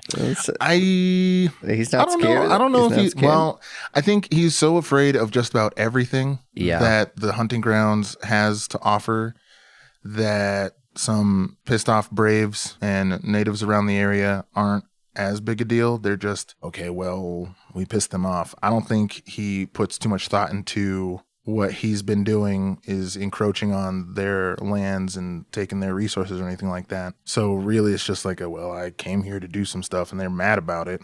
It's not going to stop me from doing what I'm doing. I got to do mine. So I guess here we go. So it's mostly neutral, but the history of how things have gone down would definitely paint a picture of they don't get along so well. How about Lucky? I don't think Lucky has a strong opinion about the Union at all. I don't know why you would. I mean, you grew up in Colorado, which is disputed territory. So, nobody... I mean, you probably saw soldiers from both sides that either just, bought supplies or just fucking marched past. Yeah, I don't think he's ever even given it really a second thought, unless Ma has, super strong feelings one way or another. Were your parents from Italy? Were they immigrants? Yeah. So I don't think he has any strong feelings whatsoever. As for the Indian nations, I mean, so Lucky and his parents went from Italy to America. His biological parents. Biological parents, thank you. To find a shaman that could heal his mother's dementia. Ooh, we're getting some spoilers here. I don't know if I don't think it'll ever come up. Yeah, I don't know if Yeah. this will ever come up. Yeah, this is so- a great background. So this is the reason he actually came to America. So he finds, they do things that no one else can. So he's probably just awestruck. I mean, even just look at Thaddeus and he was healed. So yeah, he's probably just completely enamored by him. How about Ellis? The Union and the Indian nations. Ellis is pretty indifferent to the political situation. However, he does like the hustle and bustle of the cities on the East Coast. He's been out there a few times. More people means more money. It'll be easier for him to conduct his business. More places to hide, be able to blend in better in a city. So if the Union brings that, I guess he's pro that. When it comes to the Indian nations, I think that he has had some run-ins, especially in his time on the railroads. So he's definitely fearful of some of the tribes. He's seen some of the things that they're capable of, and I think he'd definitely be hesitant when dealing with maybe some of the more notorious tribes. But at the same time, I think he's also met a lot of natives that are also, friendly, and I think it's just a matter of who he's dealing with. I think he'd be able to determine oh, I don't want to go into that territory. I don't want to go into that particular tribe's nation because they're dangerous. I don't think he'd be more hesitant to do that for sure. How about Abel? On the Union side of things, he definitely sees them as just another cog in a very useless machine that doesn't accomplish anything. For the Indian nations, right? They're one of the few to ever beat him. So for him, in terms of respect for engaging with them, I'd say he's definitely on the fearful, watch his ass around them kind of side. On a personal level, Abel thinks they probably have the most right view of this whole thing, that everything should be torn down. So I think if he truly understood the behind it all of some of their actions, he'd probably be far more on the side of the ones who are bringing the reckoners than, yeah. That's a good answer. How about Daisy? Daisy, I think with the Union, his situation is he's seen, I think with traveling around so much in the disputed territories, he's seen a lot of war or the leftover of war. I think he's taken a lot of deserters as a bounty hunter, that type of thing. So I think he kind of sees them as not necessarily like a big brother, but definitely as a looming presence. Maybe not directly a threat to him, but a threat to people. And then when it comes to the different Indian nations and stuff, he has kind of a mixed, well, not really a mixed, he's got more of a positive outlook on them. I feel like he was really close with Grace, and Grace grew up in a Navajo nation and, adhered to a lot of, traditional values, and he spent a lot of time with her and her family. So he has a more respectful view for the Navajo, and I think through that, even when he came in contact with more aggressive tribes, he was more likely to get out of their way than anything else. I feel like where Thaddeus was kind of well, I need to do what I need to do here, and you're going to be pissed off about it, so that's your fucking problem. Harper was way more okay, I kind of understand what is happening here, and I'm obviously in the wrong. So he was more likely to tuck his tail and run when confronted with hey, what the fuck are you doing here? On the subject of Grace, that's something that I wanted to ask about. Grace's death was, I think, probably the biggest friendly NPC death that we've seen, where something significant like that happened and someone else that you guys cared about was caught in the line of fire in your personal crusade. What was it like at the table when that happened? From everyone's perspective, what kind of table talk was happening as that situation resolved? I mean, honestly, we heard most of it, right, Caleb? You left a lot of that in. I think the only thing I cut was we spent a fair amount of time being fuck. It was one of those moments where there was a lot of having to arbitrate the rules, and I don't think at the table it felt super dramatic. It just kind of sucked. Right. Yeah, we all just kind of came to the realization that oh, she's dead. And then we kind of talked about okay, yeah, but can we stop it? And we were no. It was one of those situations where I worked myself into a corner, which I think was a logical corner of well, these are the roles you have to make to find her. I mean, I think she was dead the moment no one decided to stop the boat, which really means she was dead as soon as no one knew that she fell off the boat except for Harper. Right. And I mean, damn. Yeah, that was a confusing discussion where we had to almost debate with ourselves, do we break the rules for this or what do we do? And it just kind of came down to savage world, baby. Yeah. I think it was a powerful moment, though, because it very much felt like that as a listener, too. It was sudden, it was abrupt, but it reinforced the nature of the story and that, not everybody's going to make it through this. The people you care about are going to be lost along the way. You can't save everyone. Mm-hmm. It was a strange feeling, I think, as a listener, but not unsatisfying, just sad. The feelings at the table mirrored the feelings of the characters at the time, kind of, because it hit us oh man, she's actually dead, but we still have to. You're in a life-threatening situation. Yeah, we still have to press on down here. And that was the same situation that we were kind of in in character too, right? Yeah. Because I expected to find her, honestly. I thought we were going to save her. I did too. I thought that was like a She was no-brainer. going to swim up somewhere or something like that. Yeah. I was so confident that we were going to save her that I didn't use a Benny to try to find her. The first roll was like, okay, like I'm going to roll perception to see if I can find her or notice. And then I like rolled a 5 and all I needed was a 6. And Caleb was like, well, you're at -2. And I was like, okay, you know what? I didn't see her. Somebody else will look. I don't need, like, I'm going to need this Benny for soaking. I was like, we'll find her. No, I'm not going to use a Benny. And then I think at that moment, that's when she died. So you killed her. Yeah, I killed her. Okay, that makes us feel a lot better. Point out that I actually did use a Benny to try and look for her twice. You did. But, Good for you. I don't know what that means. But Well, that's before. I just want to highlight the fact that we added yet another innocent person to Harper's body. Yeah, that's true. Where he That's I think that was one of the big murdered. moments for Harper, especially, is this is your friend who believed in you, who's trying to keep you on the side of good, to keep you and your morality and your sanity intact. Look where it got her, man. Yeah. the question is, does Harper feel human emotion, or is he just kind of a chameleon of emotions? He's trying to mimic. Kind of like a sociopath. Yes, too. yeah, Oh, like a okay. sociopath. I don't know if anybody else cares about this sort of thing, but I called Cameron on a Sunday night. I called you at like 7 p.m. and was like, hey, Grace just dies. Like, we have to do something. And you showed up after work at like 10:30, recorded that with me. And then it was released in the episode on Monday, like Yeah. their backstory sort of scene. That was cool. a great scene. That was a great was fucking scene. great, I I love thought. that scene. It felt a lot like Sirius Black falling through that mirror, Like there was this character that we had that could do so much positive for one of our heroes, and she'd been built up over the last couple episodes throughout the season. Yeah. She's been doing all this force for good type stuff, and she can hang with the boys even if they start getting a little reckless. She was fun, man. She's like, nah, I'm gonna keep you in check, and she could hang with us, and then She hadn't seen it, dude. She She's just hadn't out. seen the shit that's out here, and she failed the guts check. yeah. It just sucks that that's the way that she went, just because we failed our notice roll and she just fell off a boat and drowned. Yeah, But yeah. I also think that that's like what an example. Like, she saw something so fucking horrible. The rest of us were like, okay, we're in a fucking fight with a monster. And she like had the human reaction to that. Even as like a cold bounty hunter who like did all the shit that Harper did, went out and fucking fought people and took people and, fought criminals. She came in contact with this thing and had a human reaction, which is like fucking panic and get the fuck out at all costs. And it cost her life. That's why we play RPGs, I think, because all that was just rolls. I would agree. All of that was just rolls. She wasn't supposed to fucking die, is what it is. Dice want to tell a story.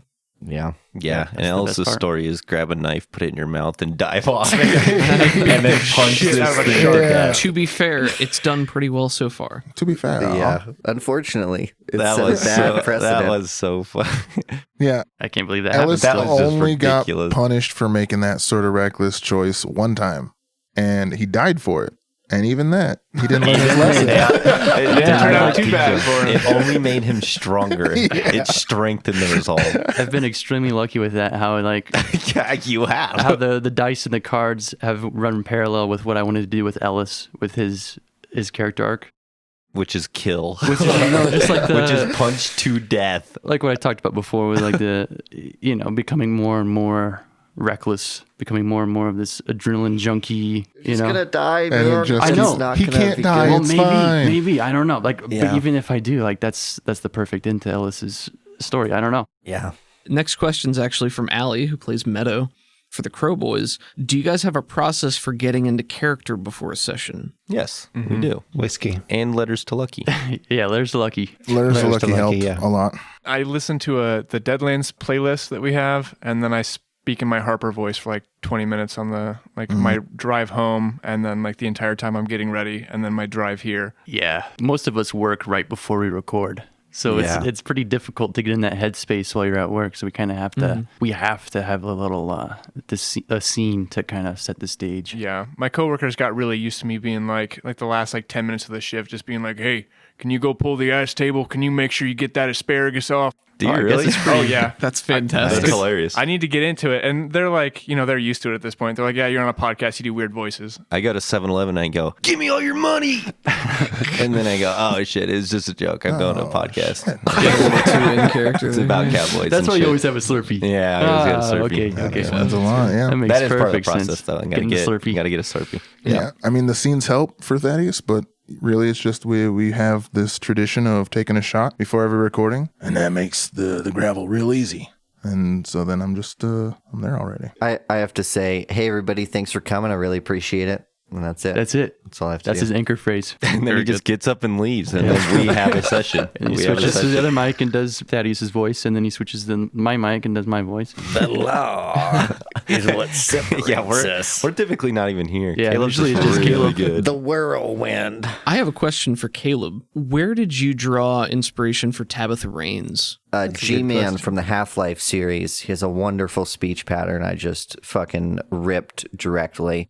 Oh, that makes sense. Ooh. And then the pins, I don't know, man. I was thinking about how they control a fucking monster, and I actually left out a detail I meant to put in because, like, I imagine those pins in her head would get really hot when they're hooked up to something, So I wanted her face to be like super gross and grimy and like constantly covered with like some sort of lubricant that would dissipate the heat, I thought that would be cool. But Very Frankensteinian. Yeah, I think it was working backwards from the concept of Plugging your brain into a monster and how that would work in 1880. There you go. yeah, and then moving backwards from there. I think she's a very interesting character, and the way you portrayed her was very evocative. Yeah, I So I don't really want to enjoyed I don't really want to get into her motivations yet, unfortunately. Like, Oh, sure. I don't want to spoil that shit, but yeah. Another general question from me to Caleb. We mentioned a little bit earlier, just it's crazy to think about how long ago you made some of these notes for some of the stuff that's coming up now. Can you speak just a little bit about where the story is based on where you thought it would be, or your projections, your planning, that sort of thing? We're pretty spot on for the trajectory of killing Thomas Crane, I think. Everything else didn't really matter, but like we're pretty much there. Like we're going to season 5. That's fucking perfect. So I'd say on that trajectory, pretty perfect. I would have much preferred Lori to have been a friendly NPC at this point, because it would have made it a much harder decision to like go after Crane, and that relationship would have been more interesting. But she shouldn't have fucking natural one snake-eyed Thaddeus' healing roll, so that's her bad. It hurt. But she And did. detach the train. She did help. She Yeah. did detach the You train. guys were already The assholes. train was the big one for me as a listener. I was like, that fucking bitch. It wasn't just us on that train though. She's like, well, sorry everybody on that train. Dude, we You're hanging out with and those she 5. got got the people to like, can you get this person off? And we're like, are you kidding me? That's Yeah. a big change for sure. I remember talking to my friend Toby about that, and I was like, I've just got to pivot. She is no longer like, she just has to be straight up villain at this point. And You did it. Yeah. Although She still isn't the villain. You definitely just don't like her. backpedaled though a little bit with her, because she did definitely help us with Harper when Harper was dying from blood loss. Yeah, it turns out she's a pretty good surgeon when she has all her utensils and Yeah. operating definitely helped us room there. and Well, comfortable she's still, Or at AC. least didn't actively like stop us. Yeah, I guess what I mean is I'm no longer actively trying to make you guys like her. Well, I'm in just love. now a character. You're too late. Your She's just now a characters are so character. likable, Caleb. Everything else, we released our session 0 on Patreon, and listening back to that, it was right there. I was like, yeah, we're going to start in Colorado, and then we're going to go to Arizona. We might go down to Texas, and then we'll end up in California, and then we'll see from there. And then we're fucking there, I really wanted to make sure that we hit all the like world building bits of Deadlands, and at this point I think we've done everything except the agency, which we've done in Harrison and Cooper. I guess we could have more involvement from like the Indian nations and stuff, but I'm pretty happy with how it's played out. I didn't know like what the brothers would be like, so I didn't make any plans for that. But as far as like plot and villains, I think we're as near as we can be. It's not like I had planned out. Like, I didn't know Tabitha Reigns was a thing. I didn't know fucking, it's just, hey, Thomas Crane did X. How are we going to have the boys discover that? And then how are they going to move from there? Did you just assume that Ellis was going to die and then draw a Joker and then come back as a Harrowed? Is that something you planned for from the very beginning? I thought it was a possibility that someone would die in that train, but I think I needed to move that timeline line up too, because that was all taking a bunch of time. So I just had the judge jump you on the train. You know, I thought that made sense. I loved that scene. Though. That was so like, cool. Such a good we were scene. on the scene, and I was just iconic. like, oh, this is going to be like, bandits on the train. And then it's like, oh shit. Okay, this got way too quick. Yeah, Surprise it went boss from fight. like silly little Western, like, Yeah. let's shoot the guys off the cars. Wow, like this is a little shooting gallery. And then all of a sudden it got deathly serious, like Yeah. over the course of one turn. Yeah, that was awesome. That's probably my proudest moment, to be honest, because like I purposely went into that with the intention of like, we need to burn as many bennies as possible. We need to get them wounded as possible, and then we'll jump them with the judge. And I expected them to run, but I forgot about Ellis. So then that just happened. That was a great villain reveal, though. Like on top of that train in the so night, cool. you just Yeah. see the silhouette. And you just think Ellis it's a thinks bandit. it's just some nobody. I'm gonna Yeah. kill this guy. Yeah. And Sorry, such pal. a pulpy Western moment too, like just so cinematic. Yes. You Yeah. just I whipped, have what, a 3 rocks? special affinity for that scene myself because I had not been listening at that point, and my friend who got me into the show, Kent, hello Kent, just sent me a message saying, "Oh, I'm listening to this Sounds Like Crows show, and they're on this train, and one of them just died, like one of them's dead." no. So I was like, all right, well, I guess I'm gonna listen at some point Your anyway. So first the introduction whole time to the I'm show. listening, I didn't know when it was, so I'm waiting. Every time you guys get near a train, I'm just like, oh, who's gonna beef it?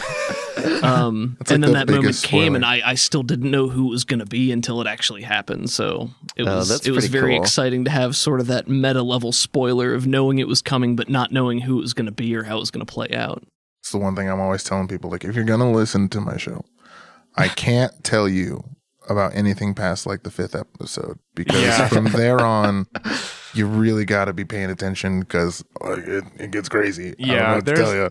there have been a few people online who are like, I don't really like to I don't want to start all the way from the beginning and to catch up. Like, where's a good place to jump in? And I'm pretty much like, well, the end of season 1 is where shit goes fucking wild. So you need to start at fucking season 1, or you can start at season, like, basically I've settled on like fucking start at the beginning of season 3, I guess, and have fucking everything spoiled for you. But like, you're the one who wants to jump in the middle. So I usually That's tell very them, strange to me as a listener. I could never do that. I could never start a show halfway through without seeing where it starts or all the building character motivations. Yeah, that's super Knowing weird. that there's anything for that context. matter. Yeah, like what do you just like start halfway through? I don't want to watch all of Avengers in game. I just want to catch Yeah. the I mean, last hour. somewhere If at it the was end like, part two, a serial just kinda TV catch show up. like SpongeBob or something, like you don't need context for that. You can Well, just jump there's in a lot of and, character and watch it. development. You don't know how Sandy got there. It's kind of a big deal. It's true. I It's still a don't know how mess. Sandy got It's a there. big mess.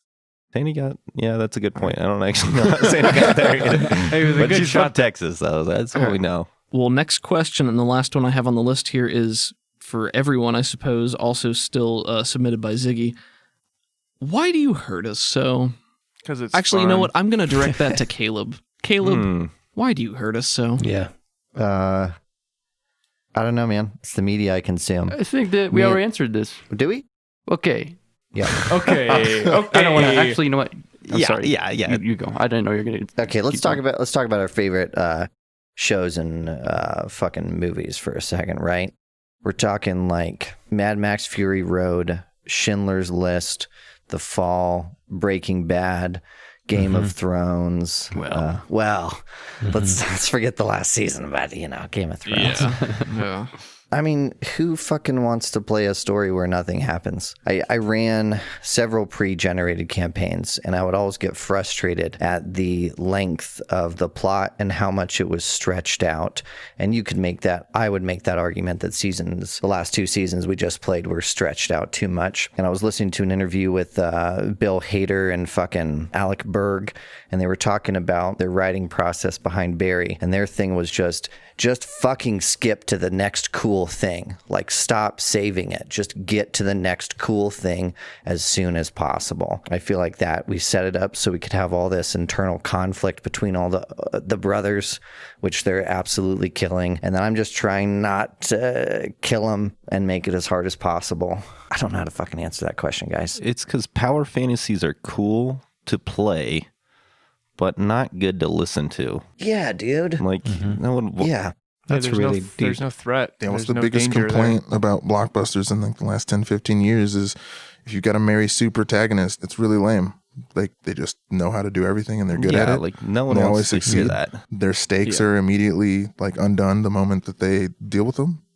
Well, that sucks. Also, I want media to make me sad, to be honest. You do. Yes, you do. I don't Yes, you enjoy do. I don't really enjoy comedies. I've never seen pretty much any classic comedy you could name. I don't really enjoy watching comedy TV shows. Like, if you could fucking take the mood of Schindler's List and make that 200 hours, I'm in, you know. Well, your favorite comedy is BoJack Horseman. So Yes, I think that's true. I think that's a very telling answer. So it's just the type of content I enjoy and the type of content I want more of, and nobody's making it in the AP space, really. And honestly, think about all the best shows in the world that so many people love. Right now, during this fucking pandemic, everybody's losing their shit because Avatar: The Last Airbender finally hit Netflix. It's great. I'm loving it. And some of the... Don't spoil it because I'm going to start watching it. I've never watched it. I've never had it spoiled. I've never watched a single Oh my episode. god. Okay, well, fucking It's take your one of my headphones favorite off. shows. Yeah, I listen. highly suggest just skipping the show and watching the movie by M. Night Shyamalan. Oh my Excellent. god. It's That's much much better. better. It's Fuck up. not as dire as Caleb would probably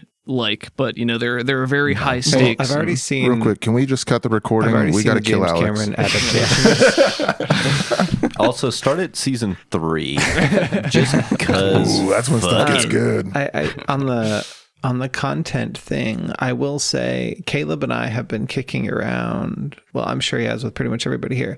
I've been wanting to play this game forever. But the thing is, actually playing Misery is not that fun. It makes for really good entertainment. And one thing I love, and I will give absolute props and respect to everybody at this table for, is we are all bought into that story. But it is not fun for the characters, and every other table that I play with, and I GM several, would not have a good time doing this.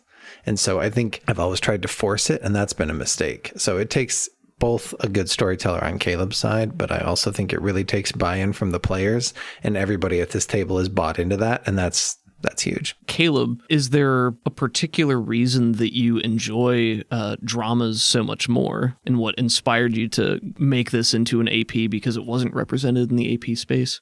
It's more impactful on how I think about and view the world than, like, I really enjoy shows where, like, you finish it, or movies where you finish it and you just are incapable of doing anything else for a while because you just want to enjoy sitting in that moment. There's so much more immersive than comedies and shit to me. Like, I watched Requiem for a Dream recently. And I cannot stop talking about it. Man. I haven't stopped thinking about that movie for like a month and a half. And like fucking Old Dogs doesn't do that to you, you know?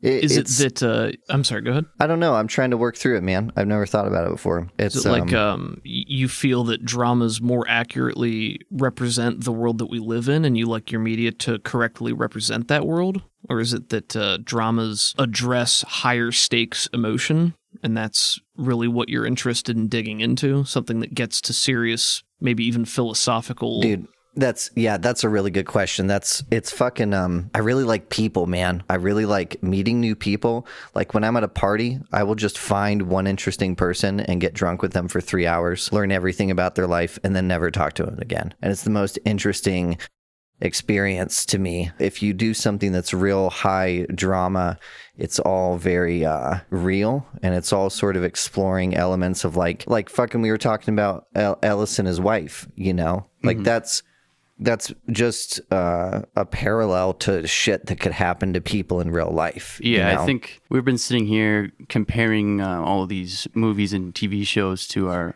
podcast, but I think that we got to remember that this is a different medium than that. This is a tabletop RPG. And I think that much like real life, it kind of mirrors reality in that a lot of this stuff is left to chance, right? Yeah, Caleb can sit there and kind of put us in these situations and create these characters to interact with us. But at the end of the day, it's like, shit happens. Bad things happen.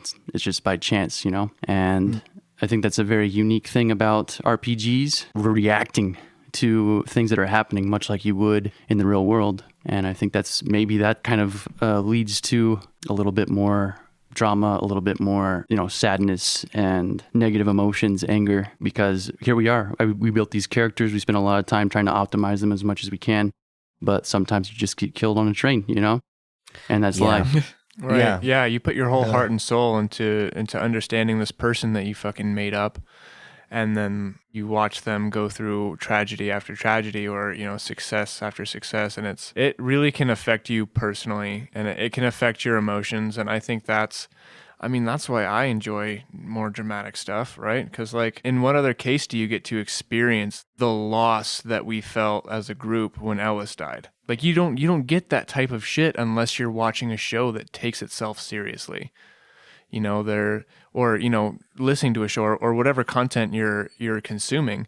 If it's not taking itself seriously and it's not that intense drama, then you don't get those same intense emotions when shit happens. What you said, Alex, I've never I get real mad, right? Sometimes I could say I have a temper, but no other media has made me as mad as characters dying. No other media has made me have such a strong emotional reaction as my character getting fucked over in a game. It's like an extension of yourself. So when that shit happens, it fucking sucks. Yeah. Best laid plans of mice and men, Caleb, have you watched Avatar: The Last Airbender? I have. Okay. I was going to say you would vibe very hard with Uncle Iroh, because one of his quotes that I always think about is, sharing tea with an interesting stranger is one of life's great pleasures, or something to that extent. And when you talked about going up to find interesting people to party, it made me think about that. Uncle Iroh's dope. Yeah, Uncle Iroh's probably the best character. Have you guys seen Tiger King? Shut up. Fuck off. Christ. Isaac is still on the. We maybe need to talk about this on Discord potentially, because there are some really Tiger good King? characters. No, Avatar. Oh. I love Avatar, but I will not get into it here because Isaac has not seen it, and I don't know if our listeners have seen it. I haven't seen it If you haven't either. watched Avatar: The Last Airbender, please do go watch it. it. It's an You amazing fucking need show. to. Great character development. Also, I don't mean to put down anyone that enjoys. That's just the media I enjoy. Fucking enjoy your comedies, guys. Well, that is the end of the list of questions that we have here. Okay, we did it, guys. You Nice. guys- I just wanted to say shout out to Alex's haters. Keep those tweets coming to me. CJ Reed 211 on Twitter. Keep sending me that anti-Alex fan art. Wait, someone doing I've that? been loving it. There's a lot. There's a I've been lot. loving it. It's good shit. specifically? Keep You're not hating even- on Alex. not even Ellis? You're the only It's Alex me on the show. specifically. No, yeah, No you lies. specifically. Yeah, wake up. Open your eyes. People dude. don't like you. Anybody got any parting questions for anybody else? No. I'm sad. What do you? Let me ask one more, and this will be going around in a circle, one person at a time.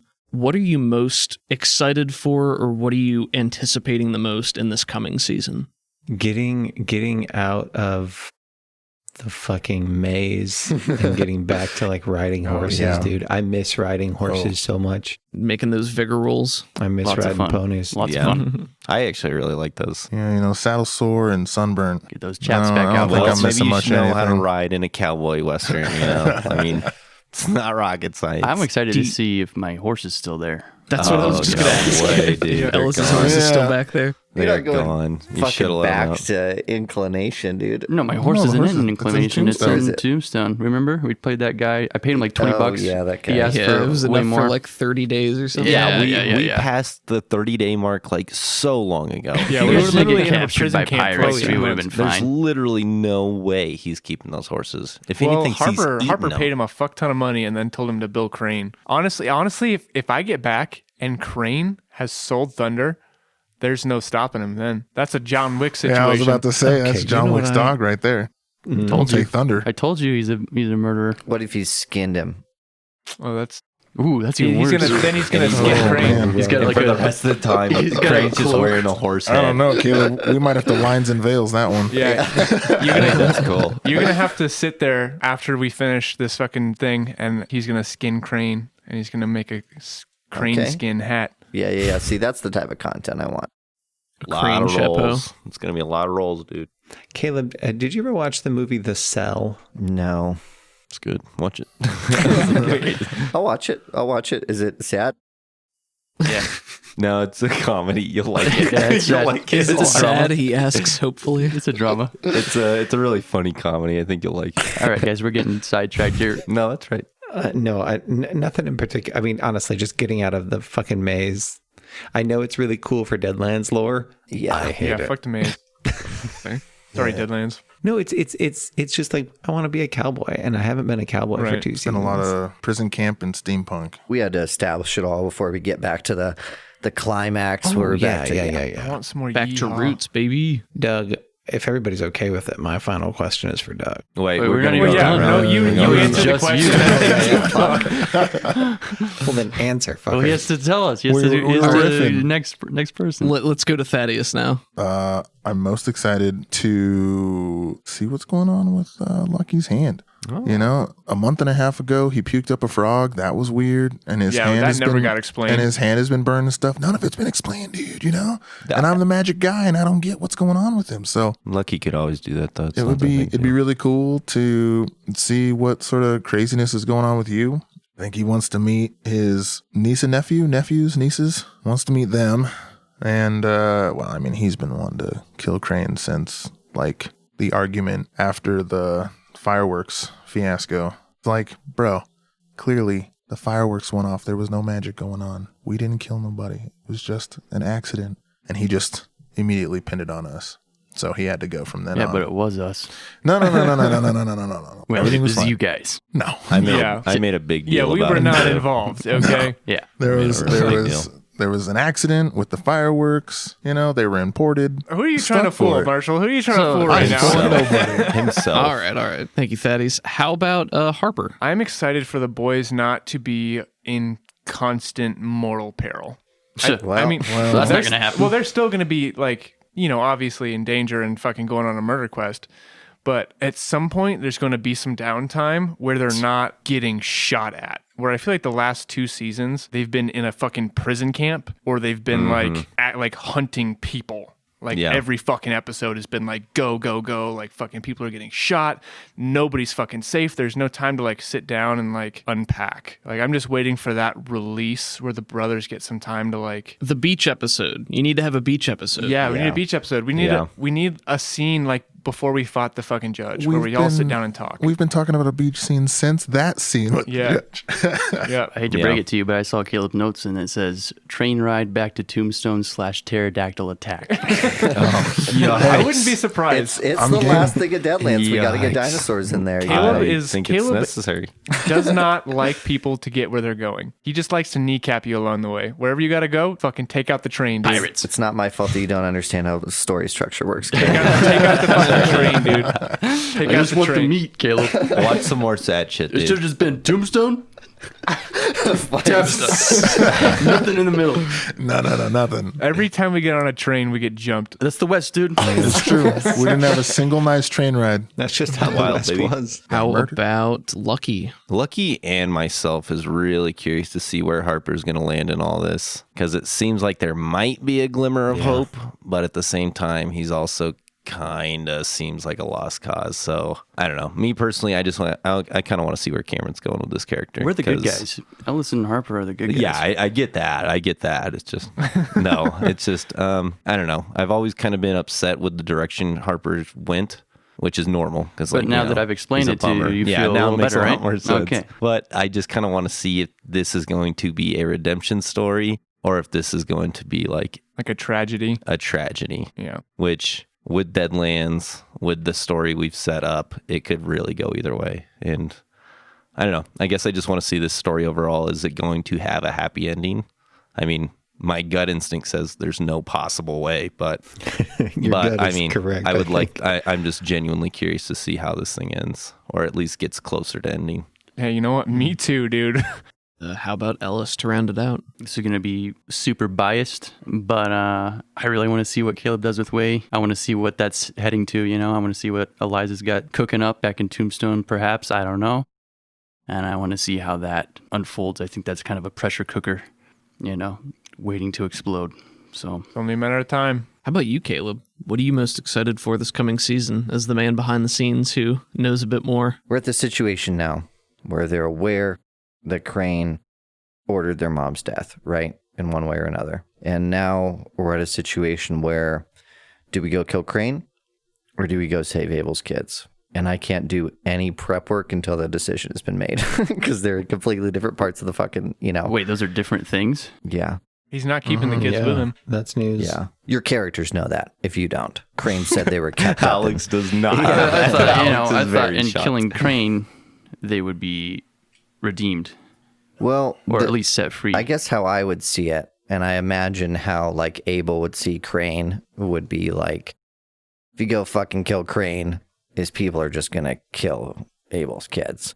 And if you go after Abel's kids, then Crane will know you're coming.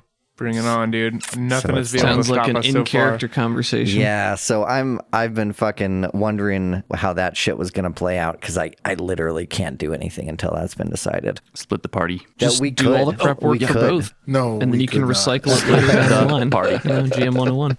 Fuck that, Doug. We're gonna have, We'll get the nasty boys together again. all right, Abel's the Nasty captain boy, and yeah. Thaddeus is the captain. They're the oldest. Go. Yeah. Ellis. Bring it up. Maybe you guys can marinate on it before we have to have that conversation in character because I don't fucking know what you're going to do. I imagine you don't know what you're going to do. I mean, I think that's something for Isaac to think about because I'm going to be on board with whatever he says. It's his kids. And I'm going to be against whatever he says, so it's going to be a I mess. just want to go wherever Harper can eat the most ass. Nice. Oh, It's You're Las already Vegas. there, buddy. You're already there. It's Las With the Vegas. boys.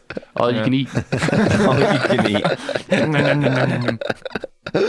Yeah, we have some thinking to do. Yeah. You have something to do. I'm just going to go along with whatever you say. Okay. Well, Doug, thanks for hosting, buddy. I appreciate it, man. Absolutely. I feel like I should have done a better job, but I love sitting here and listening to you guys talk so much that I got too wrapped up in it. I think you did great, my friend. appreciate it. Thanks for playing Hiram, man. I think you're doing a great fucking job. I'm really excited about that shit too. I just didn't want to make these guys feel bad. Can't exactly say your most exciting late. stuff. Just Like, keep- you Too know, late now. They just Yeah. keep coming with You've some more become stuff, competition to us now. Man. Yeah. Yeah. Well, I eliminate certainly you. don't want that, and too late. it's an honor and a We're getting on a privilege. train tonight. Spoilers for season Caleb pitted us 5. against each other. Where else can people find you though, Doug? They can find our podcast, which is RPG for You and Me, on Twitter at RPG for You and Me. You can find Allie, who plays Meadow, on Twitter at You See the Hat. And our website is rpgforyouandme.com. Hashtag blessed. Go listen to their show Hashtag for sure. blessed. It's good shit. I'm fucking- caught up. I'm excited every Monday for their shit. I haven't had Oh, thanks, headphones buddy. for like 3 weeks, and I just listened to all 3 episodes fucking yesterday. Just got You trooper. caught up. Well, Caught up. if anybody wants to give us a try, Elevator Pitch, it's a cyber fantasy cop drama where ex-cop goes back to her city to root out the evil and corruption that has taken hold. Savage Worlds, baby. Savage Worlds. Savage Worlds, baby. Cool. What was Isaac And, going to uh, ask? Isaac, did you have something? His eyebrows tell me no. I was just going to say. No, you were Hiram- going to ask something. You're like, if I may, I would like to end this with a question to Doug. I just was curious about what that was. Oh. I was going to ask which of the boys Hiram is most proud no. of. If he could look at him down from Never heaven. mind. Well, he is still alive, so So this is a dicey answer for me because Hiram is ultimately Caleb's character that I am portraying, which is an honor and a privilege. And I think I have some insight into Hiram, but maybe not the final word. So I would say Hiram is probably very proud of Thaddeus for how far he's come in his abilities. But let me take a moment to consider the rest of this answer. I'm just happy too there late. was a You already button. pissed everybody else You hear off. that, Thaddeus? I did hear there was a button there. I think Hiram is as much your character as mine. Oh, then say Lucky. Lucky. Oh, easy. The son you never met. Yeah, but he's probably the best because, they all kind of Cool. suck. Keith. Listen, we all know got he's a The sick probably worst the part best. is that I can't argue with that. Yeah, I mean, they're all pieces of shit. So, just take the one that you. Yeah, the But best, know the Hiram's least also about. kind of a piece of shit, the best too. crow so. is not a crow. I mean, that's always been the moral of the story, right? Yeah. I feel like Hiram would be proud of Abel for being effective and ruthless when he needs to, but maybe not as happy that he's chosen to, be a man of the law and be beholden to the laws of others. Whereas Hiram is more of a free spirit who breaks the rules that he doesn't like whenever it pleases him to get what he wants ultimately. Just saying, Ellis owns a casino. I don't know that any of the boys are quite the same in that way. They'll bend rules, but they do look out for one another. And Hiram, I think, is inherently more selfish than that. That's interesting. So I think he would probably be resentful that his boys turned out far better than he did with almost no help from him. What a scumbag, but such a fucking good answer. Yeah.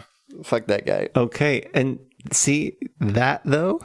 You just made Caleb's night. Yeah, dude. Fuck. Hiram's a fucking prick. Everybody hates themselves. Yeah. Yeah, that's I story. I feel so privileged to be involved in the production of this show and having met you guys, and it's been such a trip. And recording with Caleb and doing these flashback scenes has been so fun and so engaging and such a different experience. So I'm very thankful for all of that, and I'm excited to see where it goes and for the few things that maybe I know that you don't. Oh, wow. Juicy bits. Juicy bits. Okay, Spicy. we're gonna start fucking recording episodes. So Yeah. we'll be back at some point. We're gonna build up a backlog in case we're no longer able to fucking record. Second wave, baby. Yeah, I want to be able to record. I want to be able to release an episode every week.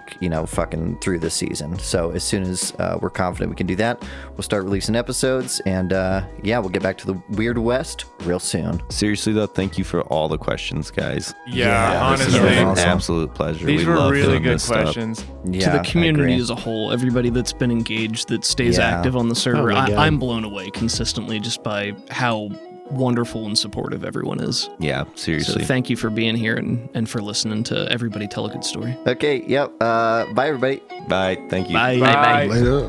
Bye, I love you.